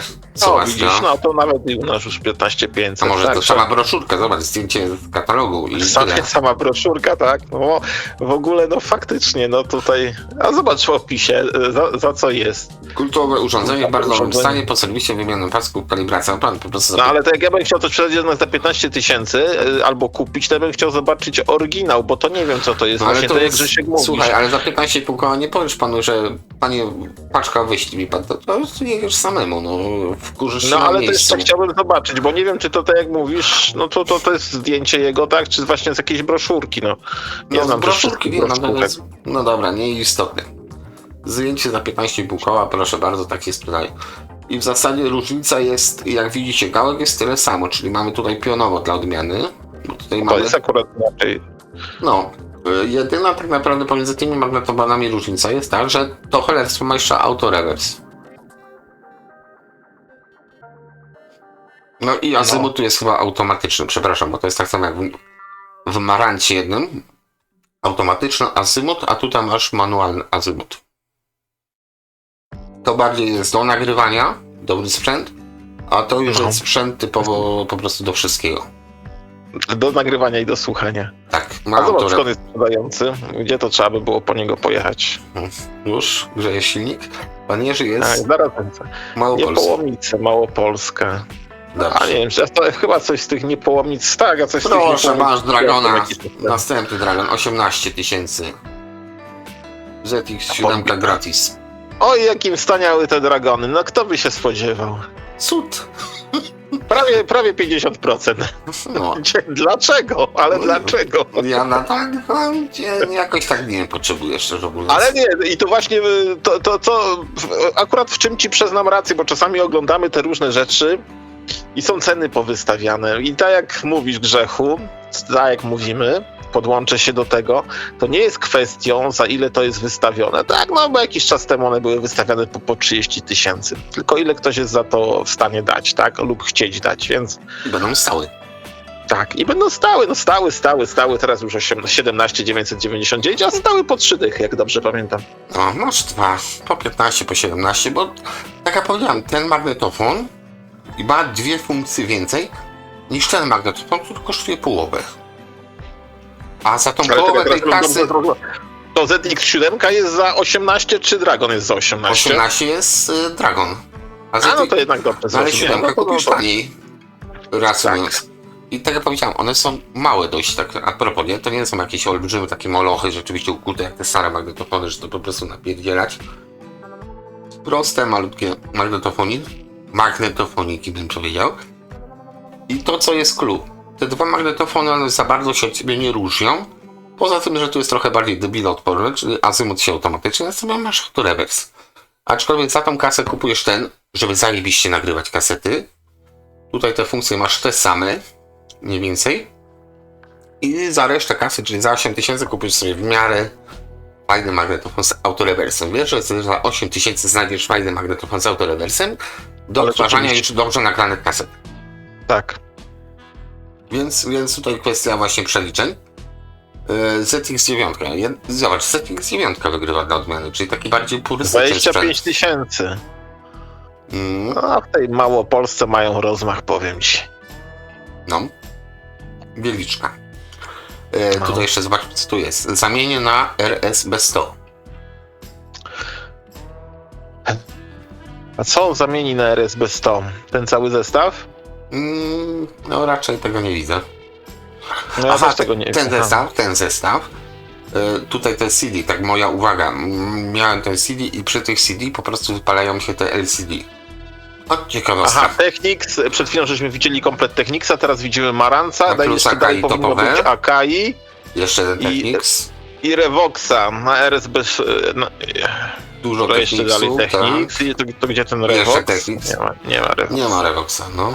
Revox B215, no to nie wiem, czy tego Revoxa 215... A nie, zamieni na setkę Revoxa B215 Studera lub jakiegoś Nakamichi. No, wątpię, żeby na BX setkę zamienił.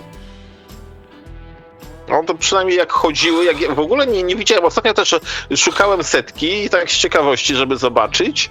Chyba nie znalazłem żadnej setki, a jak znajdywałem jakiś czas temu, no to około 10 000 złotych chodziły. No okej, ale to jest jeden z tych lepszych, tak? Natomiast... dobra, nie, chciałem się pochwalić, nie? Ale co, czym się chcesz pochwalić? Co masz? Nie. ASC koło setki powiedzmy stał i był testowany. No i chyba lepiej wypadł ASC troszeczkę, według właściciela BX setki, bym powiedział tak dyplomatycznie. To można myśleć, że jest to obiektywne. No, szczególnie jak właściciel to mówi, że jednak ASC trochę lepiej wypada, a mógł testować do woli, że tak powiem. Ale to taki off-topic jest, mam nadzieję, że nikt tego nie słyszał krzanić. Okej, na koniec powiedzmy dość ciekawie, bo mało było takich pompatycznych rzeczy. Szkoda, że nie było tych lepszych de facto BX-ów 303, 505 z autorewersem 3 głowicowych. Znaczy nie, na Kamichi okej, no liczyłem na magnetofony. Były magnetofony, zaczynało się, wiało nudą, ale środek i końcówka całkiem fajne. Tym bardziej fajne, że, teraz mówię ja, tym bardziej fajne, że ceny Dragonów poszły w dół, więc jest grzechu nadzieja, że niedługo będziemy sobie mogli pozwolić. Czyli ja już nie szukam, ja wiem, że ty nie, no. Ale kto ty wie? może, Kto wie, ale znam ciebie. Ty jeden dzień mówisz nie, a drugi dzień przysyłasz mi zdjęcia, co nakupiłeś. Mówię nie, i kiwam głową na tak. Tak. To jest taka zasada.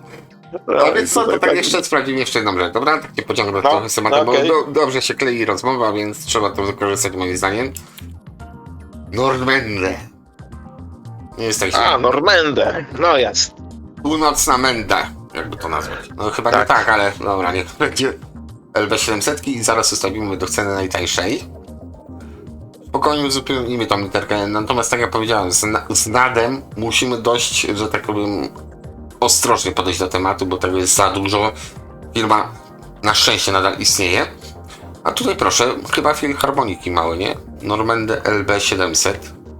Ładniutkie głośniczki, Nokii. Philharmonic Hi-Fi System. Znaczy ja powiem wam tak, jeśli chodzi o kolumny głośnikowe, mam Philharmoniki, ale to takie tyci wypierdki, te małe dwudrożne. Oj kurde, to gra. Więc myślę, że tutaj te, oj kurde, mogą mnie tego zaskoczyć, a wyglądają moim zdaniem bosko, aczkolwiek z pianką bym uważał przy tym niskotonowym, bo ona może się zaraz, że tak powiem, skończyć, patrząc na kolor. Zaraz się okaże, że to nie jest pianka. Ale to chyba są Noki przetworniki. Dobra, tutaj już strzelam, więc dobra, cofam co powiedziałem. Tu może być fajnie. Po prostu tu może być fajnie, jeśli chodzi o Philharmoniki. I za 250 zł dajcie spokój. No kurde, no. Brać? Komu nie trzeba? No. Aczkolwiek uważam, bo możecie wypierdzić zawieszenie. No po prostu. Tak, zdecydowanie dobrze grający. Jak na Nordmandę, no ja byłem w szoku. Ja byłem w szoku, jak na maleństwo po prostu zapierdzielają i to nawet powiem, jeśli chodzi o bas. No powiem ci, podjarałem się, dobry krok to był w dobrą stronę. Kolumna jedna nas interesuje? Nie. Aczkolwiek zerknę na nią, bo to jajo mnie zafrapowało odrobinę. A to jest malutkie jakieś gubienko. Stare, no nawet nie takie stare. Teraz będzie DDR, kurde, produkcja. Nawet nie napisali. No to DDR pewnie. I dobra. Jedna kolumna, no, made in DDR. A nie, tutaj jest. Czekaj. No, nie, jest hi-fi. Ale bym rozebrał to. Radio magnetofon boombox używany. Nie, to jest tak jak troszeczkę.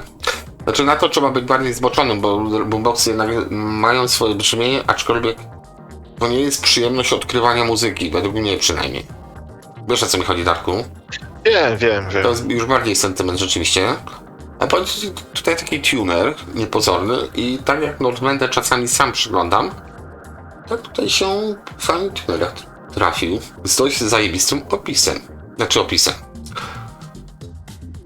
Komputery, jakby wysterylizowany był za pomocą komputera, nie? Wysterylizowany? Tak, no Computerized Systems.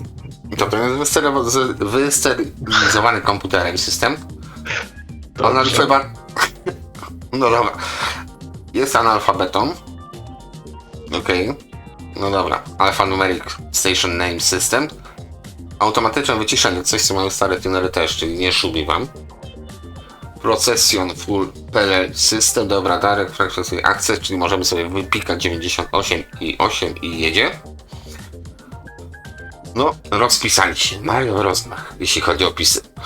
Aha, no tak, jeszcze Remote Control. No, na żółto. Więc jest grubo. Aczkolwiek myślałem, że to taki trochę grundig pochodna jest. Ale całkiem ładnie. Całkiem ładnie pewnie nie działa, bo prądu nie widział. No i nie wiadomo. To jest niespodzianka, 80 zł. Ale ładne. O, tu się świeci, proszę. 90 zł, prąd kosztował. Jest. No i widzisz, 10 zł więcej, ale opis, coś może nie działa. Tak, już zobaczyłem, więc... No, coś tu nie halo, może jak ustawisz na opis, to będziemy wiedzieli. Nie ustawione złośliwie. No, szybko. Starczy ci?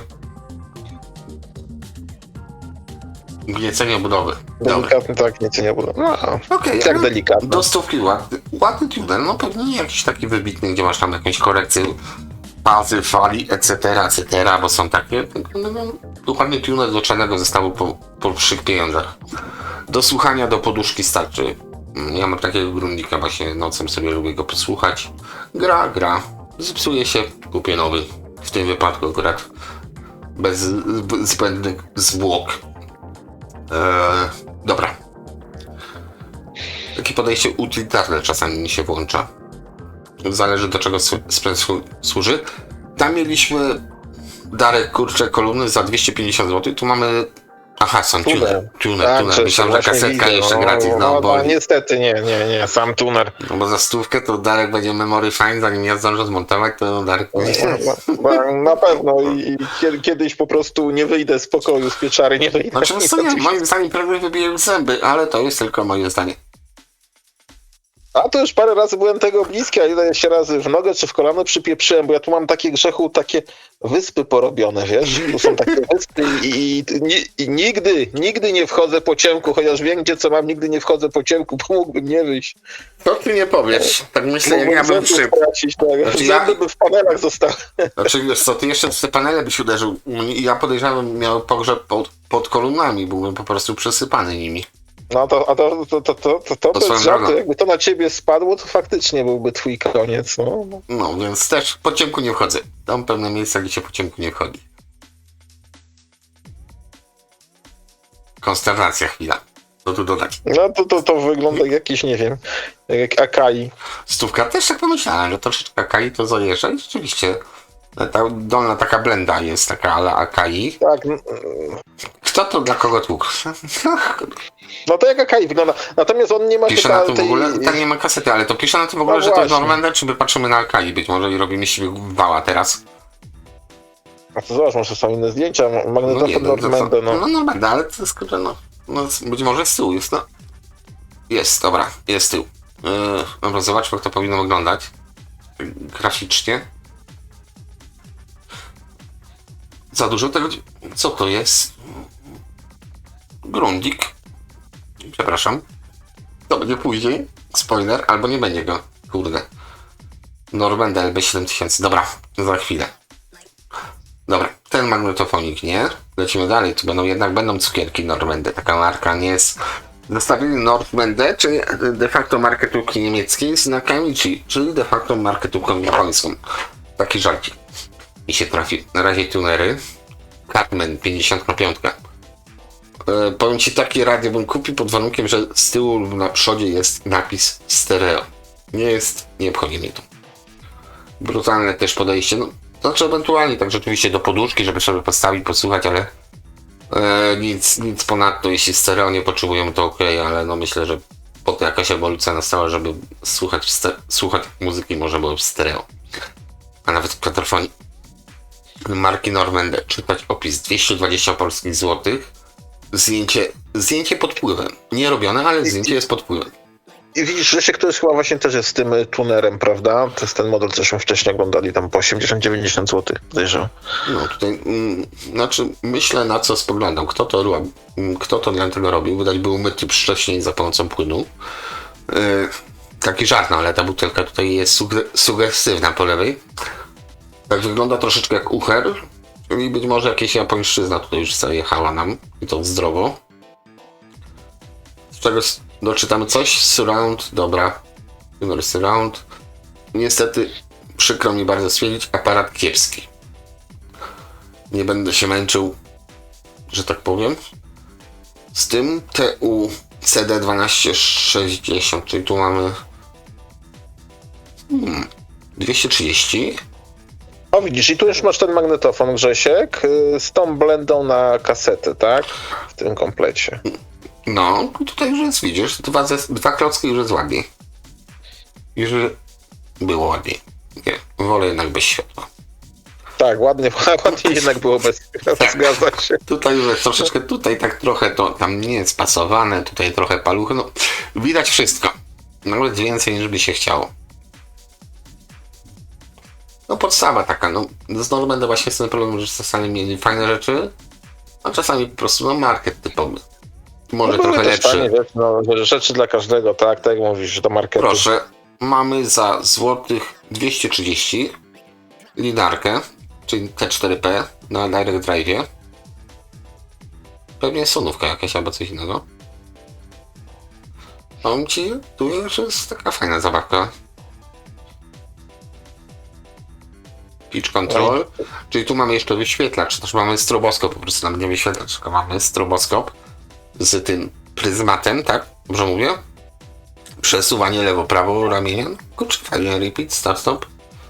Szkoda, że nie włączamy, no, zobacz opis, czy on jest sprawny, tak? Jak już pokazujemy coś takiego, to też, żeby ktoś zobaczył, czy jest to sprawne, czy niesprawne w tej cenie 100%. szampańskim. Sprawny 100%. No poszukajmy sobie zdjęć w tym wypadku troszeczkę, bo to mnie ciekawi, czy to ma jakieś ładniejsze zdjęcie. O, i taka podpowiedź już jest do zdjęcia na Hejbiki. Tutaj spojrzymy sobie.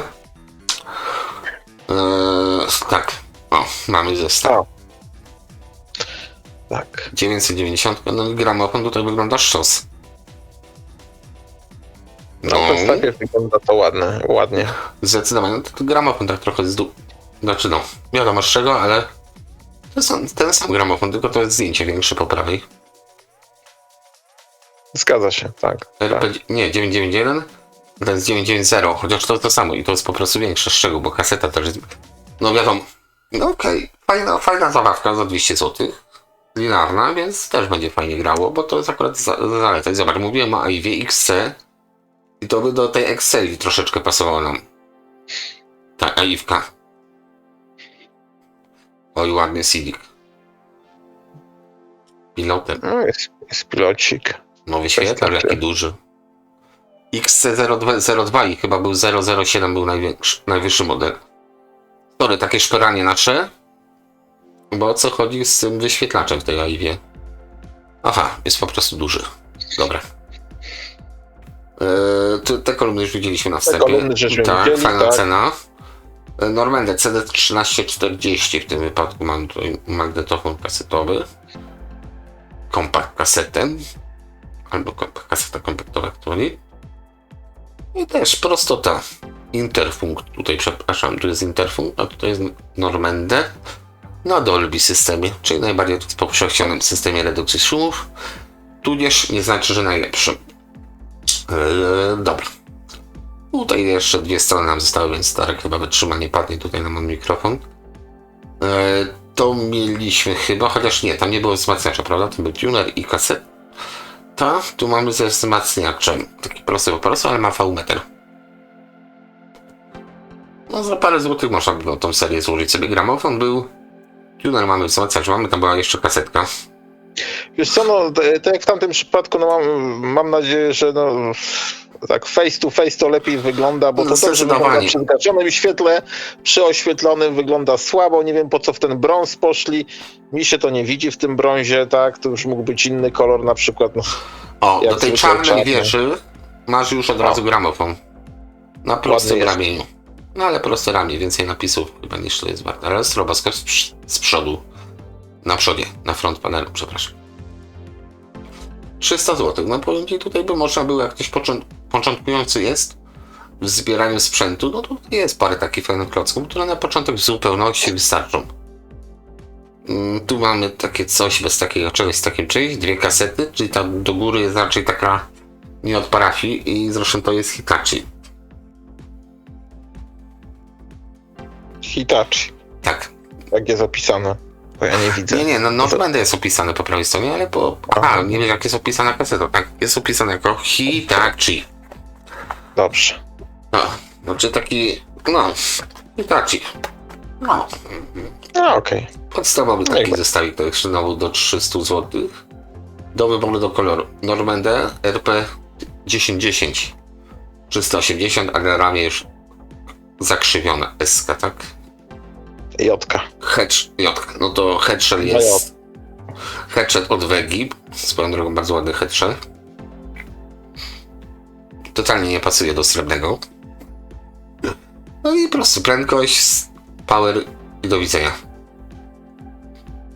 Ale kto chce mieć gramofon za 300 gramofon w pełni sprawny, jeśli to prawda, pokaż ten wzmacniacz. Rzeźku. 100% sprawny, ile? 320 zł. No, bardzo ładna cena. Bardzo ładny wzmacniacz. I przycisk power podświetlany, widzę. No, to już jest 5 punktów do dźwięku. To dużo robi. No, ale jest ładnie. Tu jest naprawdę ładnie, jest czyściutko. Nie ma do czego się dopieprzyć. Tu już bym, powiedzmy, jeśli byłyby ku temu okoliczności przyrody, poszedłbym w kierunku, powiedzmy, kompletowania całej reszty tego, bo tu jest naprawdę ładnie. V-meter znowu zrobione po niemiecku, czyli od lewej do prawej, dwa takie same wskaźniki. Nie ma oliwy od środka, jak ludzie potrafią, tylko nie od lewej do prawej. Tu mamy zestaw stereo, to zobaczymy to, czyli wersję niższą tego wzmacniacza zapewne. Czekaj, muszę tutaj zrobić porządek. Dobra. Jeszcze raz sobie klikniemy. okej, jest filharmonik, natomiast filharmoniki były też dużo, dużo ładniejsze. Jeśli to gra podobnie jak kolumny, sorry, olałem trochę, bo tutaj to jest dość ciekawe. Ty lubisz takie klocki? 300 zł. 3 w jednym, tak? No tak, no. No tak. No, ale jest kolorowo. Jest kasetka. Dzieje się, świeci się, Dokładnie. coś tam jest. Wcale mnie nie dziwi, jak to się okaże, że to Sansui jakieś było produkowane. Też.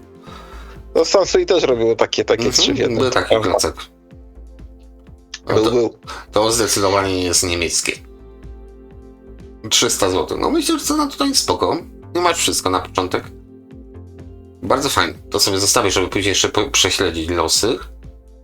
Normandy, radiomagnetofon Olewka, sorry. Dookólna kolumna Normandy, 1 sztuka. Dookólna, czyli mamy co? Mamy, zdejmie pan siatkę? Aha. Sisa mamy do góry, albo Wifę. Wifa albo Sis, zawsze mi Do się to góry, pierdoli. tak. Albo Czy na to dole. do góry, czy to na dół? To jest na dole, bo tutaj to jest dół. Na dole, bo tutaj masz wejście. Aha, czyli wszystko wali w górą. No kurczę, no, taka kolumna fajna rzecz. Znaczy kolumny, jeśli byłyby dwie. Szkoda, że jedna tak jest. Kuba.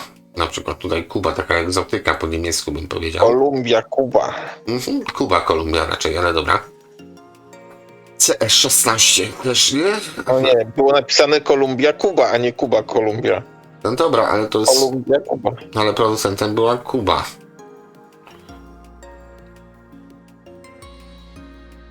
I w nowym. No to jest jakiś grundik. To cholera wie, szczerze mówiąc. Kuba, Wygląda mi, ale Hi-Fi, Kolumbia.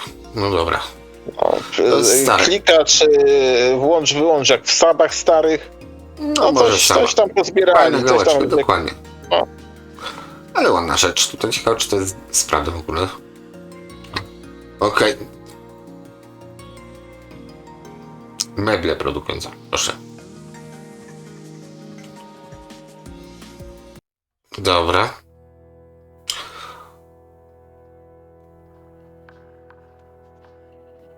No i 69,73, więc raczej na krzepie.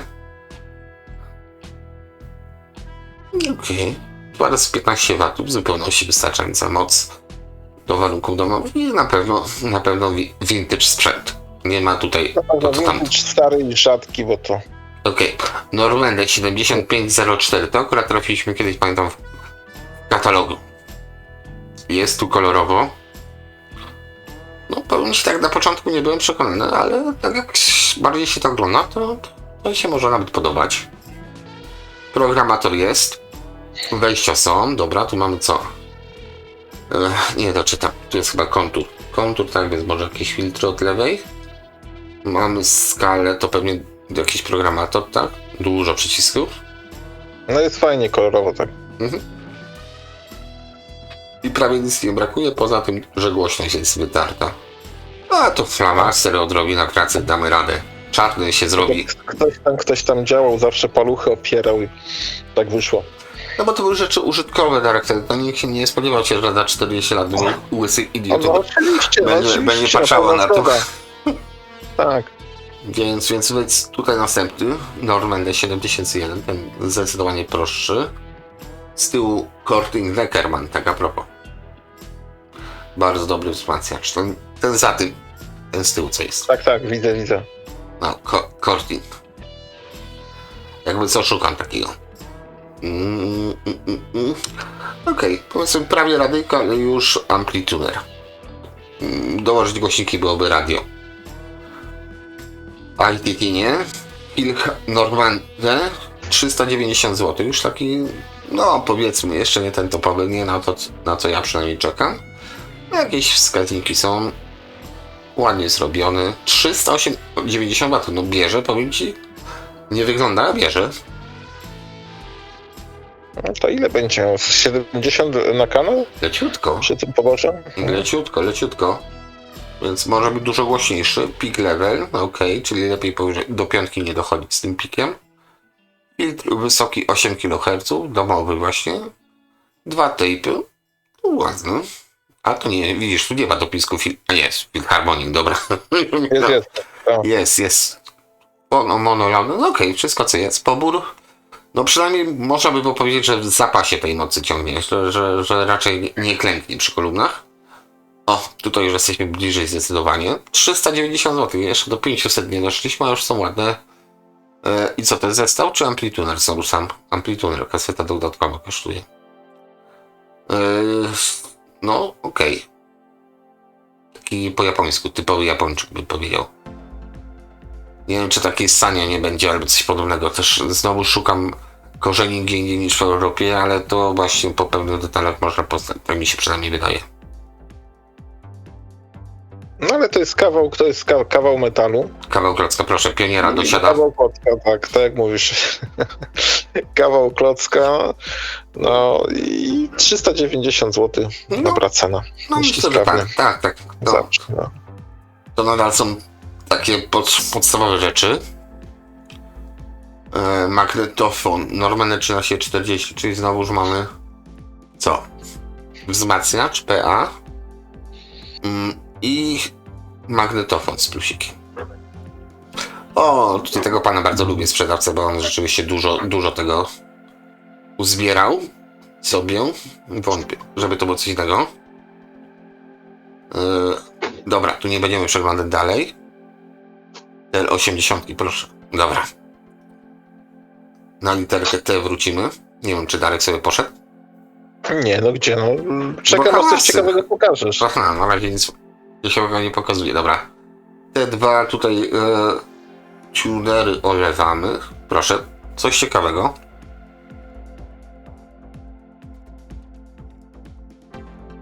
Te Nordmende to jest to samo co Duale. 3 basy, jeden wysoki. No musi być na insofonach, tylko bardziej mnie interesuje to ilu omowe, bo one powinny być 8-omowe, jeśli to są Duale 210. Heko. Dobite tym światłem. No nie. No, chociaż tu jest A tutaj? 8 ohmów, tak jest, 8 ohmów. Powiem wam tak, to są jedyne kolumny. One normalnie są droższe, bo to są Heko B210 czy B230. Wiem o czym mówię, bo te kolumny mam. To są identyczne, te są troszeczkę doszmacone. Więc na pewno wyglądem nie wygrają Miss Universum.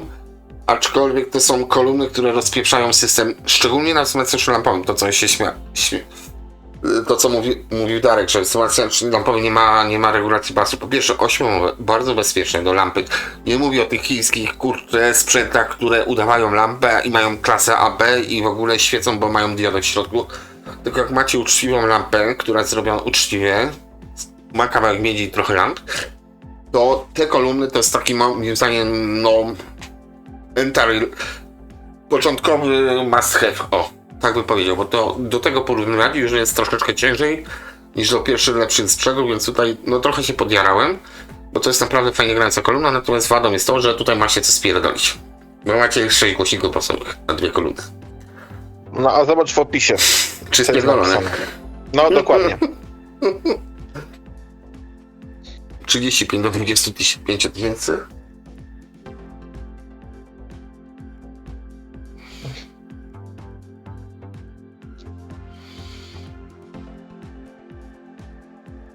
I Sofon 6000.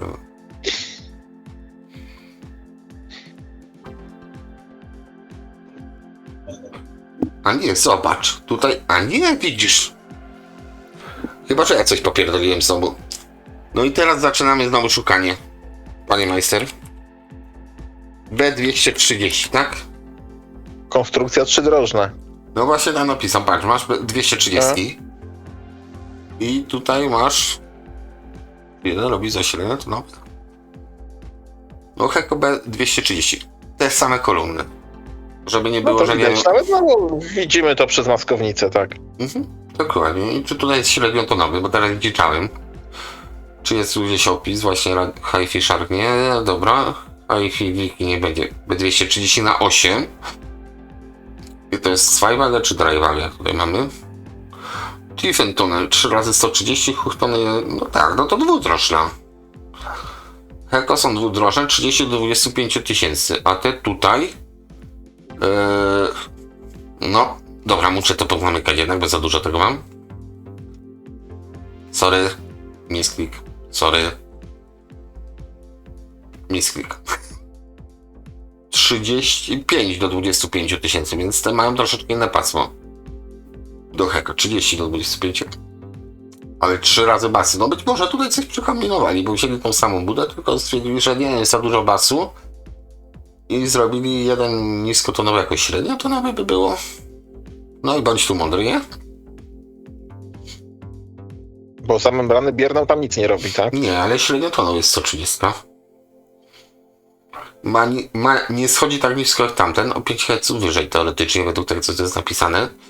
90 dB, no kurczę, może być ciekawie. Pasmo przenoszenia, tutaj dla odmiany 30.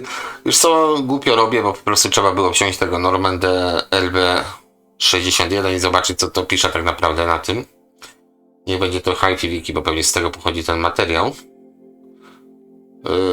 Woofery i Twittery, no to no sorry, tam nie są 3 drożne.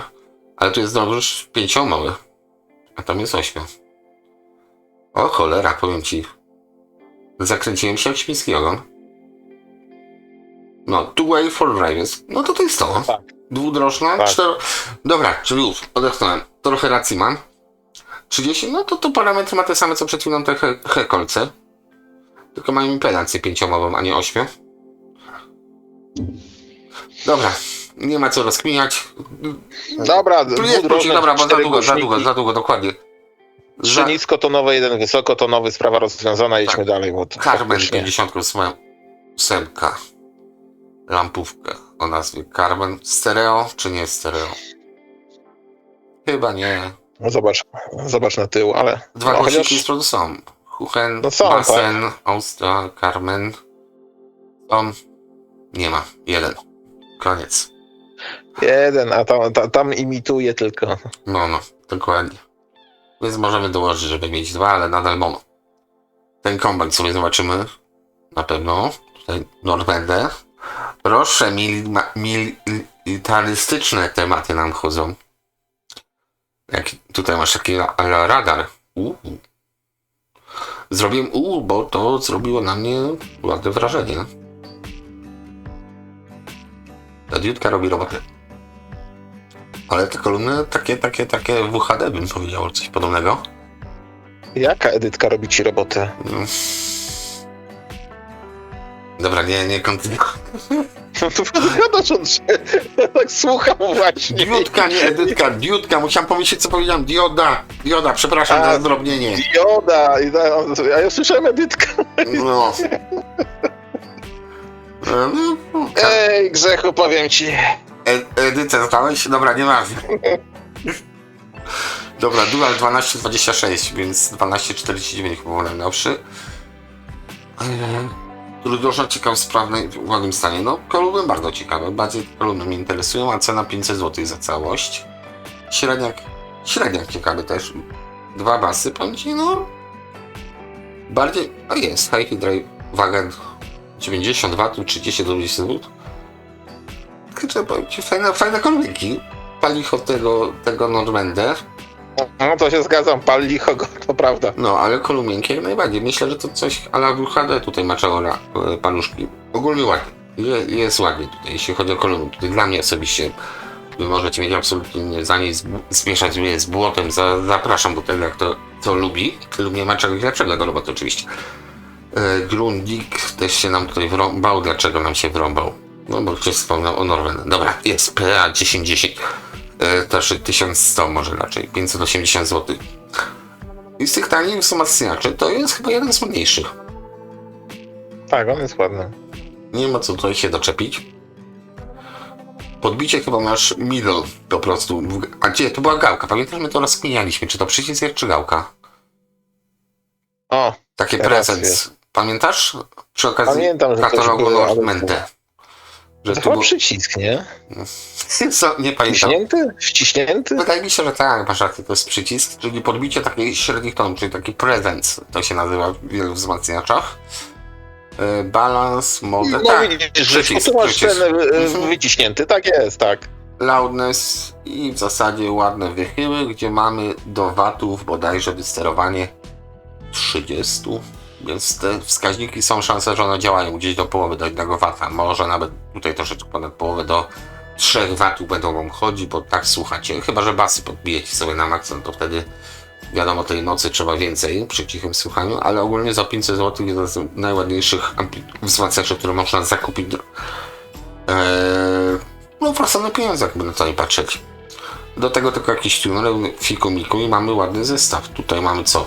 Ampli tuner. 1050, tak? Tam był 1100. No, tu jest 1050, tutaj mamy jak to powiedzieć? Dobra, nieważne. No, to jeszcze... Ja ci powiedziałem, jak to powiedzieć. No ja wiem, jak to powiedzieć, dobra, no. Ale nie wypada. 10-10, No, ale w kolorze innym niż srebrny. Mamy podbicie średnich, jest fajnie. Taki sam praktycznie, jeśli chodzi o funkcję co tamte, tylko no, nie ma wychyłów prawilnych. Jeśli tutaj by były 2 wychyły, powiedzmy te mocowe, czy tam poziomowe, no to już by się broniło samo po prostu. To już by ten amplituner znał kung fu. Jakby tylko tą jedną rzecz dopracowali w nim. VW-weterki. No i tak jest, wiesz co, i tak jest ładny. Troszkę mi tak przypomina mi z tymi gałkami wyroby Eumiga. Jakieś takie tak, dobrze, masz rację, tam do niego wróci. No, Eumig miał takie właśnie jeszcze gałeczki. No cholera wie. Tutaj mamy magiczną lampę. No dosłownie magiczną lampę, ale mono. Elektra. Ta nazwa. No, jak Eumig, rzeczywiście. Przepraszam, taki powrót, przeskoczenie, ale te gałeczki są rzeczywiście jak w Eumigu. No bo one są od frontu, słuchajcie, one nie są płaskie, one są lekko wybrzuszone, tak minimalnie. Znaczy sobie to są te same gałki, masz rację. Miałem Eumiga, macałem Eumiga. Miałeś, niestety sprzedałeś, że tak powiem, cały zestaw, co teraz jest, no wtedy był rzadkością, teraz jest rzadkością, tego nie sprzedałem, ale sprzedałeś ale bohatersko. Co ja z tym zrobię? No nie jest grzechu, no jak... No nie jest tego. Ja bym gdzieś go upchał. No wiem. Ja nie. Ja lubię gonić za króliczkiem. O, w ten sposób. Dorwałem królicka za łatwo, więc no. Dobra. No i tutaj... Trochę drożej. Mamy coś, co żeśmy już widzieli, tak? Te dla odmiany nadal wyglądają źle w lampie. Rzeczy, no ale no okej. Jako zestaw powiedzmy są te pionowe VW-metery, jest jakieś tam suwaki. No dobra, dupy nie urywa, no co tu dużo mówić. 1050 też znowu amplituner. Bez tych tonów średnich to nie będziemy tutaj wracać. Nadal do 1000, zobacz, do 1000 zł nadal doszliśmy. Trzecia strona i wszystko co łaska 500 zł. Filharmonik, gramofon, pitch jest na scrollu. Ładnie, to jest bardzo ładnie, bardzo przyjemnie. Szczególnie właśnie chciałem powiedzieć, że to ramię mi się podoba. No tak. Dość robi robotę ramię. Jest tak. Zawiasy. Made in. O, a tłukli to na jakimś. No nie zobaczysz. Nie przyzna. Było? Nie było. Nie, mówię, nie zobaczysz. No bo ja też nie widzę, dlatego ty też nie zobaczysz. No, ale taki ładny gramofon też bym powiedział. Służy do odtwarzania płyt, ale już 700 zł. Taka propa. Radio lampowe Arabella 3D. To 3D brzmi intrygująco. Do widza nie ma lipy, to chyba idzie w dół. Okej. No nie ma miękkiej gry. To raczej monofoniczne. To raczej w meblach powinno być umieszczone, ale politurę szlak trafił. No ładne, ale dobra. No nie jest fake. Dużo roboty razem z meblem, tak, dużo roboty. Tutaj jest RP1200, ten gramofon to był jaki? 1300, no to 1200 zakładam, że model niżej.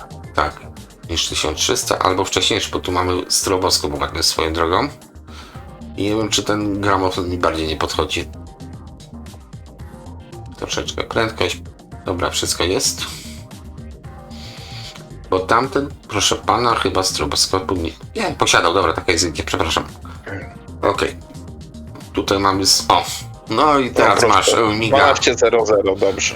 900 zł czarny. Dobra, nie mówię. Ale zobacz, tutaj zrobili regulację tonów średnich, czyli No, tam może... tak, tu nie, jest tam był przycisk, tak, tam był... Tam był przycisk grzechu wciskany. Tutaj masz pozostałość po drugiej stronie. Masz przycisk, natomiast tutaj już jest regulacja, tam był tylko przycisk, tak. I tą default jeszcze masz, czyli takie wyłączenie regulacji. Watów, ile to ma? Do 50 chyba, czy do 150? Nie, do 50 wyskalowane. Stereo mod. No, ładniutkie. I te gałeczki rzeczywiście takie, jak widać, to światło jak się odbija, czyli środeczek Tak, jest... one są jeszcze tak sfrezowane, to wygląda jakby były wyoblone, tak, bardzo ładne gałeczki. No to będzie najwyższy model, ten 12.00, czy jeszcze coś było wyższego, Grześku? Chyba tu już by było wszystko. No to zobacz, za 900 zł, tak, masz topowy wzmacniacz. No, nie podejrzewam, żeby grał źle, nie? No tu Mimo swojej dość niewysokiej ceny 900 zł. to myślę, że I co, nie. to też jest monofoniczne, Grzesiek. To No jest niestety, monofoniczne, masz tak. wysoki hit Masz i to wszystko, equalizer, masz tutaj powiedzmy jakieś budowane rzeczywiście monofoniczne. Wiesz co, aż wrócę tego wzmacniacza, czy tu była tylnia ścianka nam pokazana? No to przeleć Gdzie to, fotki. gdzie to jest, O jest, proszę. zrobione? Bardzo, jest. 320 No. watów. Made in... No i co? Powiedziałbym Widzisz, bo ja... tyłek. No, Ewentualnie dupa. może Nie wiadomo. faktycznie w NRD było robione. Nie, no przecież tamten Eumig to był Luxman pełnym ryjem, więc tutaj gałki, chyba że gałki robili w NRD. I tłukli do Eumiga, to cholera wie, gdzie nie zakupy robili. To, że pisze Eumig, jest Może- znaczy, że wie, Może że... w Austrii robili. No No. nie, no ale zastanawiam się, gdzie tego Nordmendę złożyli, no bo nikt się tym nie pochwalił, a to jest dość dziwne, tak? Kto to zmontował? Gdzie to zmontował? Dlaczego nie jest podane? No No to, no nie przecież nie w interesuje. Chinach. O. Nie w Chinach. A się okaże na końcu, że tak. Tutaj mam LB7000, tam gdzie Te była... ogni polarne, tak, tak. No. Nawet jest opisane. i Wi-Fi tutaj czy widzisz. SIS, niech ktoś mi powie, ale chyba jednak Wi-Fi na dole. Czysty głośnik, bo gra do spodu, na dół, przepraszam. Odkurza. A tej pokrywki nie można zdjąć w takim razie. Ale lipa. No tam pewnie skórka siedzi i rozprasza co nieco, albo wysokotonowy do góry, a na dole niskotonowy. Dobra, zobaczmy sobie to. Darek już tak wzdycha, że pewnie go wykończy ten odcinek, albo ja. Jedno słuch, tylko no Nie. jest to. O, tu mamy zdjęcie. A, ukraińska strona. Dobra, myślałem, że nieważne co myślałem. Niech będzie i taka. Tak wędrujemy troszeczkę jakby na Liksie, a wylądowaliśmy gdzie indziej. 14 000 hrywian. Ciekawe, jak stoi hrywna, chyba nie za wysoko. Zobacz. Ile to będzie w złotówkach? Nie, Nie przelicza? nie, przeliczę. 1464 zł. Zero po Aha. prostu dodajesz, no. Ale Okej. widzisz, tutaj masz jednak średnio wysokotonowy papierowy na rozpraszaczu. Dość dziwne to jest wszystko. Nie wiem, czy dla Tony mi się akurat tak bardzo... jak to gra. Ten głośnik jest troszeczkę duży, wydaje mi się, na wysokotonowy. Wiesz, o co mi chodzi? Tak. Coś tutaj mi nie do końca w tym kościele gra, co powinno, więc no... Dużą dozę ostrożności, czy jednak nie wymagałoby to dopieprzenia tonu wysokich, tak propos bez regulacji wzmacniaczy. No tutaj entourage jest piękny. Bardziej hardkorowo już chyba nie można było zrobić zdjęcia, ale jest, powiem ci, ciekawie, jest artystycznie. No nie, jest jak wyciągnięte z jakiegoś statku kosmicznego, powiedzmy. No. No, podoba mi się. Dekoracja z lat 80. czy 90. No jest ciekawie z pewnością. Jest oryginalnie, jest fajnie. Jest Grundig pod znaczkiem Trochę, Normandy. właśnie, trochę Grundiga, tak, trochę Grundiga. Nawet nie trochę, to jest RPC Grundig, a tylko nazwane, nawet tu masz czcionkę na odtwarzaczu kaset, masz Grundikowską taką. iFixero SCP, tam był RPC, a to jest SCP. Nie wiem skąd te klawisze do magnetofonu 14:37. wyciągnęli, bo potem Grundigiem tego nie kojarzę. No, okej, jest troszeczkę inaczej, V-meter, no. To jest takie, o, masz na sensorach, proszę, regulacje. To jest Grundig, tak, to jest Grundig, oni to ładowali przecież. Sensory, czyli masz tutaj No link. ty masz ten sprzęt, ja mam ten sprzęt. No, były te wszyscy sensory. mamy sprzęt. Grundika, AFC, preset, masz średnie podbicie. Okej. Z tymi sprzętami jest jedyny problem. Kupujecie i kończy wam się miejsce. Tak, nie ma gdzie tego postawić jednak, słuchajcie. Znaczy jest, ale po prostu nic poza tym. Bezpieczniejszy jest magnetofon kasetowy czy CD. Jeden można ustawić na drugiego i to jak u mnie prawie 8 stoi. Ale ja tu nie będę, ja trochę pobronię tego, Darku, bo to jest, mówię, to jest dlatego, No kto nie, chce no, jeden. nie, bo możesz nie, jako ciekawostka, albo jeżeli ktoś koniecznie chce, no ja nie mogę powiedzieć, że marzy o tym, bo cena nie jest taka tego, że o tym można marzyć, natomiast no. No nie wiem, no to Jak akurat trzeba, Gusta, to już no dyskutanta, nie Tak, dyskutujemy o Gusta, dokładnie, więc dokładnie tak. lecimy dalej. W naszym poszukiwaniu tutaj mamy Denonek, a będzie niespodzianka na ryneczku Hi-Fina, który zapraszam, będzie Denonek, ale taki, że mam gałki wyjdą z orbit. Normede 9000, To będzie ten Denonek, którego się domyślam? tak, boli serduszko? Aha. A, już wiesz. boli. Może kiedyś, tak. Jak się Boli. wysprzątam, to. Boli. No dobra, ale to niespodzianka. No tutaj mamy to samo, tylko na innych artystycznych ujęciach. To ładna rzecz. Tak. Ładna noga metalowa, powiedzmy taka już sprzęt do pokoju, ale to jako pojedynczy medal właśnie. Nie tak jak, że właśnie dlatego tak się troszeczkę tego zacząłem kłócić, sprzeczać, bo już co, patrzysz na to z perspektywy swojej, czyli kogoś, kto ma zapieprzony, powiedzmy, pokój, tak samo zresztą jak ja z tym sprzętem. I tutaj już jest właśnie to, że hamulec, bo nie, a jednak, kurczę, no, ja jestem no tak, bo to kwestia tego, nie każdy sobie, powiedzmy, sam mierzy to wszystko. Jak ktoś ma amplitudę Browna z lat 60., to proszę. Tutaj pan za amplitudę Browna z lat 60., ja już wiem, co to jest za amplitudę Browna z lat 60. ADS 2000, no to jest Akai. Ukośnik A nie Hitachi? Nie, to jest Akai, no za 1541. Tutaj akurat się pokuszę, To że... Hitachi też takiego produkowało. Tak. wyglądają. No to Hitachi, czy tam cholera wie. A to jest na Philipsie. Już co, tutaj, no nie, są nie napisane, gdzie to wyprodukowano. Chyba, że tutaj na środku gdzieś malutkimi literkami, ale wątpię. Chyba wiesz, że różni po świecie dla na przykład Nordmende produkowali. Nordmende, wiesz, nie chciało się tym chwalić, że to nie oni produkują, więc dla świętego spokoju nie żądali, żeby z tyłu było napisane, tak, gdzie to wyprodukowano, Tak. kto to wyprodukował. No Też może tak no być, tu masz nie? to wyszukiwanie, No, no dobra. to jest de facto japoński, to jest japoński wypust. To jest japoński wypust, to Ładna rzecz, ogólnie ładna napisem rzecz. Nordmenda. Wertykale po prostu przegrały z tym, że był jednak nie do końca funkcjonalny, tak? Bo można było to zrobić mniejsze, więcej spakować do kartonu, więcej wysłać, więcej Tak, wyeksportować. mniej miejsca zajmowało, zgadza się. No, a to by musiał kosztować 2 razy tyle, żeby tyle samo miejsca, powiedzmy. Komercja całą masę rzeczy zniszczyła. Tu masz coś fajnego. Co to Konsole? jest? To Minerva. Aha, Minerva. Potem, Darku, Minerva mieliśmy. Już to oglądaliśmy. Konsolę ale sobie zobaczę, bo mieliśmy- taka myślałem, że- gruba konsola. Dobra, już kończymy, ale to są teraz ciekawostki. Na koniec zawsze nasze wybiegi... O, lewy opta pod spodem. Piękne.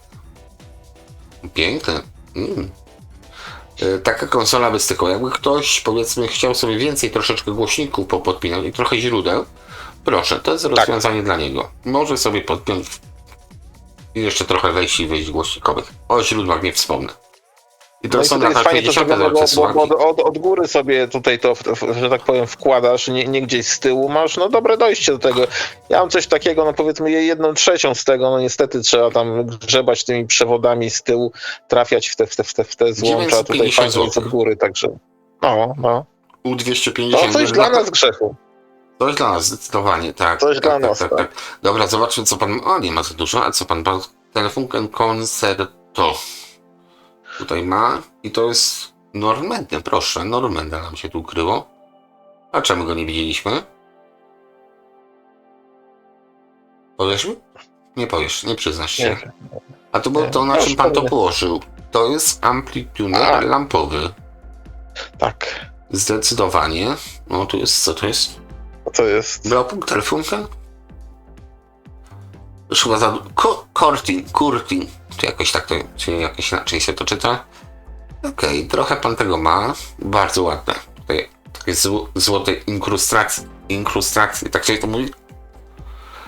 Tak. Na tych gałeczkach takie, ale telefunken właśnie. Tutaj dużo z telefunkena części ma, myślę. O, lewy opta LO40, fajna kolumna. Dobra. I tutaj jeszcze był telefunken, czyli taki niższy model opusika. Już bez zamykania. Z przodu bardzo opusa przypomina. Troszeczkę biedniejszy opus. Lampowy. Tak.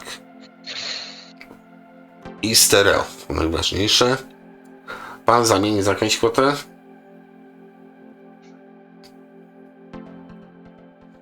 Głębia dźwięku. podanej. No okej. Pan zamieni. Za coś. No. Więcej informacji telefonicznych. No dobra, tak, dotrwaliśmy do tej nierównej walki. Tak w sumie fajnie wyszło, bo japońsko-niemieckie porównanie troszeczkę, czy tam poszukiwanie japońsko-niemieckie, tak to zawsze albo Japończycy, albo Niemcy, a tutaj i mamy... Znaczy tutaj też powiem wam troszkę o inne epoki zahaczyli, no. Przepraszam. Myślałem, że teraz coś mów. Jak tak myślałeś, to mów. Ale kończ sobie, chłopie. Teraz będę przestał Nie. No bo mówisz, że ja się tam jakiś czas temu powiedziałeś, że się wynudziłem, zasnąłem, odszedłem. Nie, nic podobnego. Powiem wam, że na Kamiczy jednak było ciekawe sprzęty na Kamiczy. Liczyłem na magnetofony. Były magnetofony, no cieszmy się, że Dragony tanieją. Zaczynają tam powiedzmy no pomalutku być dostępne, no jednak ta szajba minęła. Natomiast no to Nordmende, no dosłownie z wyjątkami, które bym zliczył na palcach jednej ręki, może mnie zaciekawiło. No to też Nordmende w mojej ocenie była jakaś taka firma dość dziwna, jeżeli chodziło o design tego. No nie był porywający, tak jak czasami mówimy, serce szybciej nie bije, jak to widzę. No tak, jak to mówił autor słów, jest dobrze, a nawet średnio, no i tyle. Także na Kamichi górą w tym dzisiejszym odcinku dla mnie. No ja już sobie Toshiba oglądam tutaj akurat.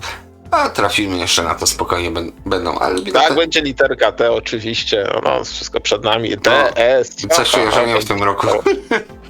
Będzie się działo, jak wpadniemy w S, w Sony. O, tutaj To masz... szybko z niej nie wyjdziemy. Zobacz, co to mamy. Uher Palladium Live. Końcówka mocy. Rampika i może jechać. Why not? Końcówka mocy. Trochę mi przypomina, te wychyły Tak. oczywiście są na pewno większe, ale z Duala, prawda? Albo Technicson, ale no why not? Są takie marki, gdzie powiedzmy albo coś było wzorowane. Zresztą standardowym przykładem jest co to było? Nie Uher, tylko Uniwersum, które było żywcem zarżniętym pionierem SR 9700. Tam wystarczy po prostu zdjąć napis, który jest, w to miejsce wklepać tam obok pionier i wszystko się zgadza, żeby było śmieszniej. Sprawdzę, czy pan coś zrobił. A17, ładne. Nie no, patrzę, no... Okej, no jako tak...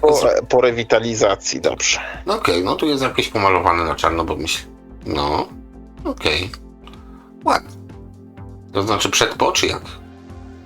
Albo masz jeszcze, pan ma jeszcze w oryginalnym wydaniu, może wiesz, Grzesiek?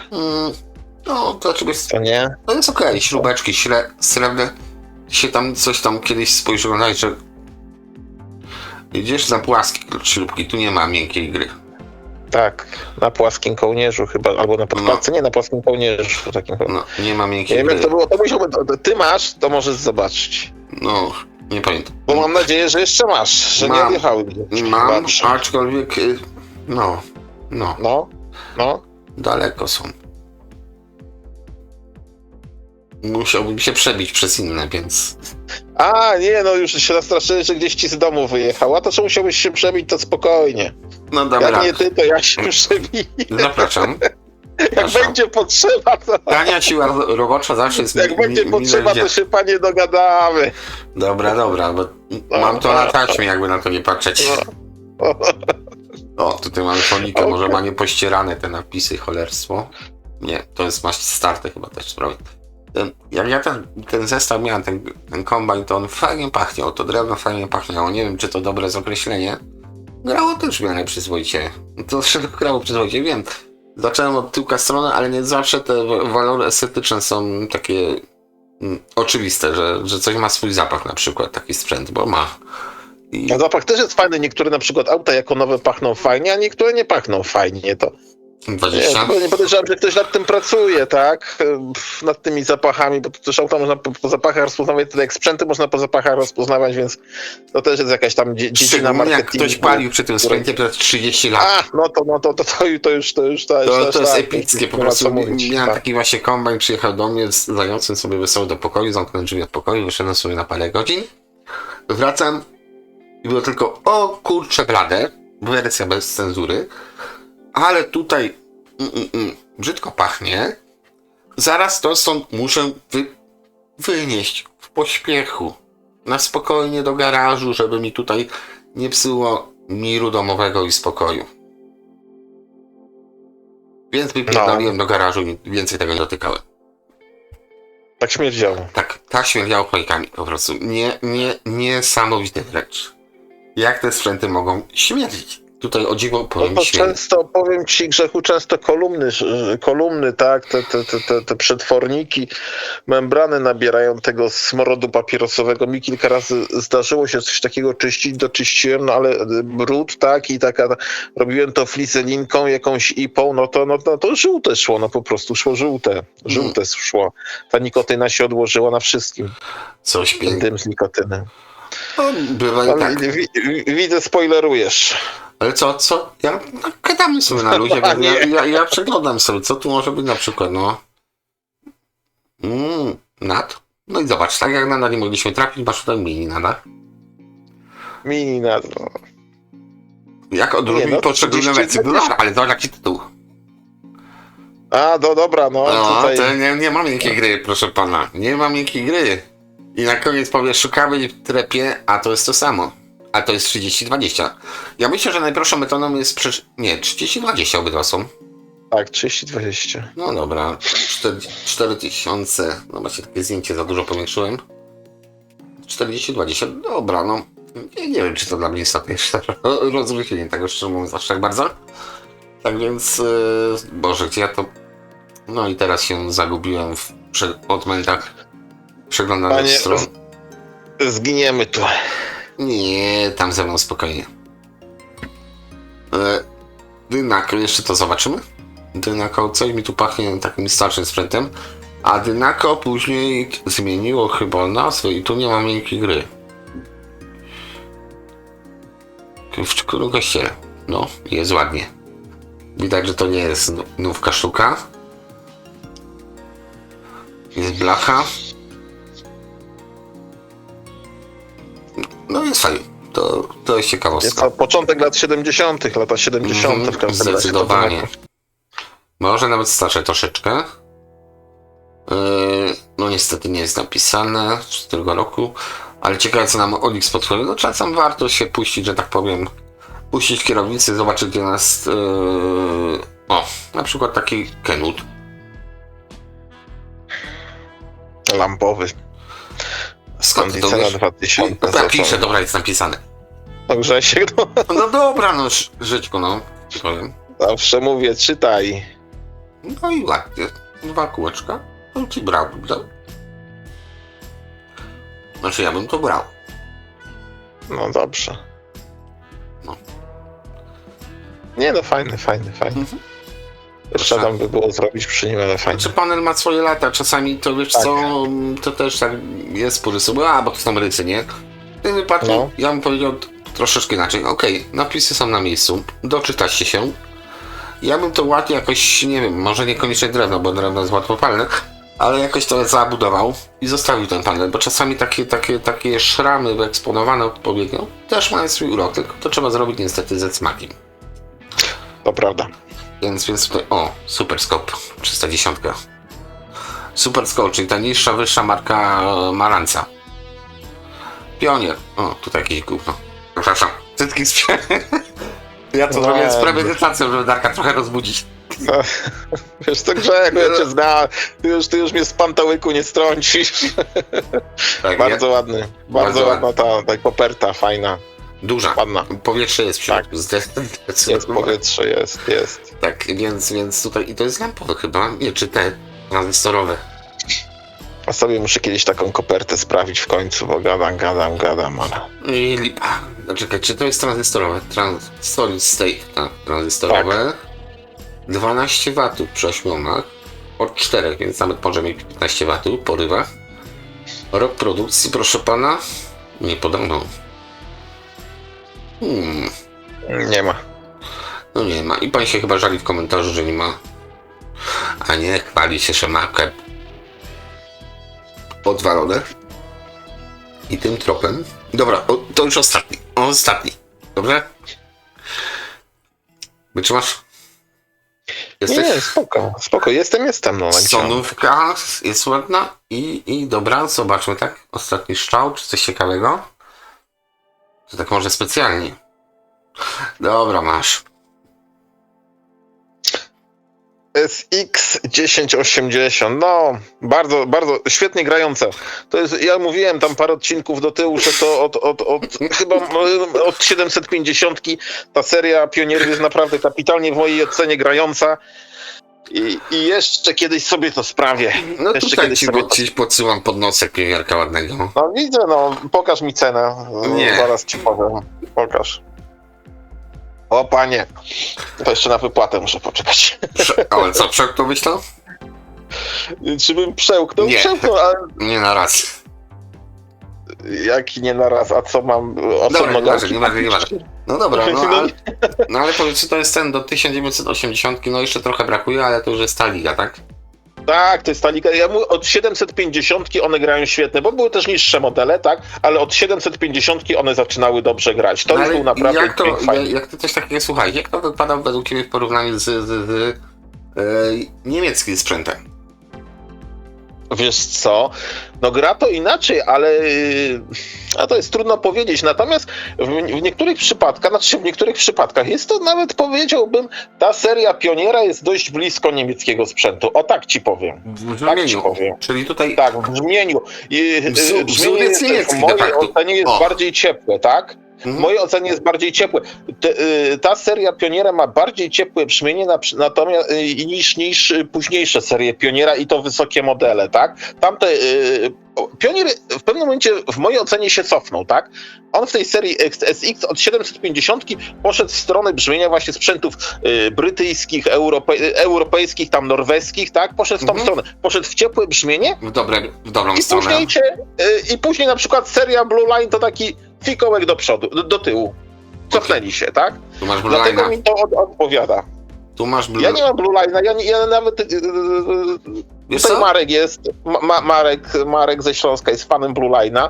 Ja Blue Line'a nie mam, natomiast Blue Line, już wersja Blue Line nie gra tak jak tamta wersja SX. No dobra, ale 30 koła. I zobacz, masz Dragona, a tu masz za 30 koła, no trochę więcej, no 2 Dragony, ale masz 909, 2 timery, korektor, no, dobra, 2 korektory. 2 korektory, dobrze, no, 2 kasetę, korektory, Czesiu. zobacz, no masz full opcję, tylko to rozstawić No. gdzieś. To już jest 30 koła, drogo nie drogo, jak sobie rozbijecie to na części pierwsze, to w sumie... To nie jest drogo. To nie jest drogo. Jak sobie rozbijecie na części pierwsze, jak ktoś ma 3 dychy, chce Pioniera, fajnie, to spokojnie można to kupić. Natomiast Za z drugiej strony, 9800, no. kupuje Grześku Dragona za 15, no bo to za 15 już widzimy, że można kupić, to on już ma tą całą resztę, tak? No to tak jak ja bym kupił Dragona, no to sorry, ale ja już mam dobrą resztę, więc mogę sobie na koniec kupić kasetę. No dokładnie, taka wisienka na Ja nie torcie. zaczynam od kasety i nie słucham jej na słuchawkach, bo pieniędzy nie zostało. No, Nie? a tutaj jeszcze No, na propos tak. tego Pioniera, taka ciekawostka, o ile dobrze pamiętam, że tutaj są chyba tylko w których były tylko żarówki, to były takie okrągłe, teraz żeby nie spalić, ale tu są żarówki, po prostu, które się bujają jakoś tak. Dobra, nie będę dalej w to brnął, bo pamięć mnie już troszeczkę zawodzi. Wiem, że coś mnie tu rozbawiło. Tu mam jeszcze Blue Line'a. Brzydactwo, prawda? A, taki żarcik. No to nie jest brzydkie, to jest akurat ładne. No i ładne. Cyfrowe analogowe to jest w ogóle ciekawe. Tak, tak. No to tu już mamy tą serię SX, ale tak pogonioną elektroniką. No, dalej się nazywa SX, tak? No, jest Blue Line, ale właśnie taki nie do końca. To jest nowoczesność pożeniona, że tak powiem, z, no, jakby to nazwać, nowoczesność pożeniona z tym Z klasycznym wyglądem, no i tu jest powiem ci fajnie. z A, klasycznym, gałki brakuje, konserwatywnym. Zawsze musi gałki brakować. Nie ma No, gały. to jeszcze jedną gałkę można dostać, to nie problem. Jak kiedyś próbowałem, tak jak mówię, do mojego Sony wszystkie gałki kupić, to wychodziło, że komplet gałek wraz z przesyłką oczywiście w Polsce nie do dostania. Jak szukałem, no to wychodzi tyle, co sam wzmacniacz. Odpuściłem sobie. Mam z innego Sony gałki, do widzenia. Mhm. I Sansui Kurixa. Dzisiaj będzie dłuższy odcinek. Dzisiaj tak łatwo cię nie wypuszczę. Ale dobra, zaraz skończymy. Sansui 3400, taki podstawowy kwadrofoniczny. Ciekawe, czy jakiś Kurix nam tutaj wypadnie z Sansui, bo to mnie akurat... O, Onkyo M8000. Może kiedyś takie Onkyo. Końcówka mocy. Wychyły też są. No jest, kurde, 5800. Też trochę staniały. No proszę. Bo też nie wiadomo, ile ludzi wywalali za to. Znaczy ja przyznam się szczerze, to mówię prywatne zdanie, tak? No.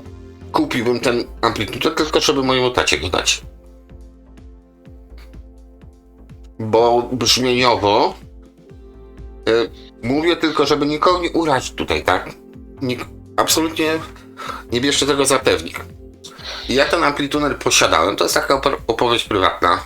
No jest przepiękny, jest ogromny. To pamiętam, że wtedy chyba Roman nie wiedział nawet o tym amplituderze, bo jak tak zobaczył, to mu po prostu oczka wleciały z orbit. Ja go nabyłem, tak? Grało to dobrze. Dostałem sobie wypożyczoną lampę, wzmacniacz lampowy, który był DIE. Ale taki już porządny, 10 W, prawdziwe 10 W w lampie. To już, że tak powiem, na pieprza. W moim odniesieniu najważniejsza jest muzyka. Więc w tym momencie tego Kurixa już nie mam, bo porównanie z lampą, jeśli chodzi o to, to jest jakbyście słuchali... Znaczy German też jest, no to później to jest dalsza historia, tak? Ale powiedzmy mówię o tej konkretnej sytuacji. Porównanie tego amplitudera, który jest zajebisty, ze wzmacniaczem lampowym, ten się brodzi wyglądem, tak? 2 dni później nie miałem tego Sansui. Chętnie się znalazł na pewno, bo to wszyscy są Januszami biznesu, więc od razu chcą zarobić. A że po prostu mi tak to zbrzydło, że kupił to tanio, to już nie mam. I tak jak powiedziałem, żałuję, że nie dałem tego tacie. I tyle, jeśli chodzi o to. 6 wychyłów, tu macie jeszcze nawet coś ciekawostką. Bo przeważnie te wychyły one leżą, bo słuchacie po cichu. Tu macie, nie wiem, czy Japończycy to raczej coś spierdolili, jako legendarna marka. I macie regulację głośności, a na tym macie regulację jakby przedwzmacniacza, bo to jest level set niby. Ale tudzież najpierw sobie regulujecie właśnie level set, czyli taki preamp sobie robicie, najpierw regulujecie pierwszą głośnością, żeby te wskaźniki w ogóle nie leżały i nie kwiczały. Później dopiero regulujecie sobie tą dużą gałką, tu po prawej stronie, głośność. Bo tak to by te wskaźniki leżały. Tak to Sansui zrobiło na drogę, ale to nie jest pierwszy ich taki patent, że zrobili coś, co wygląda, a niekoniecznie, że tak powiem, działa tak jak powinno być. To jest 5500, był jeszcze model A bodajże.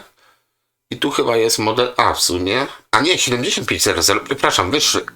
I że ja się porypałem, dopiero jak spojrzałem tutaj na prawą stronę, że mi tutaj coś nie pasuje z tymi przełącznikami. Bo tu powinny być inne troszeczkę gałki.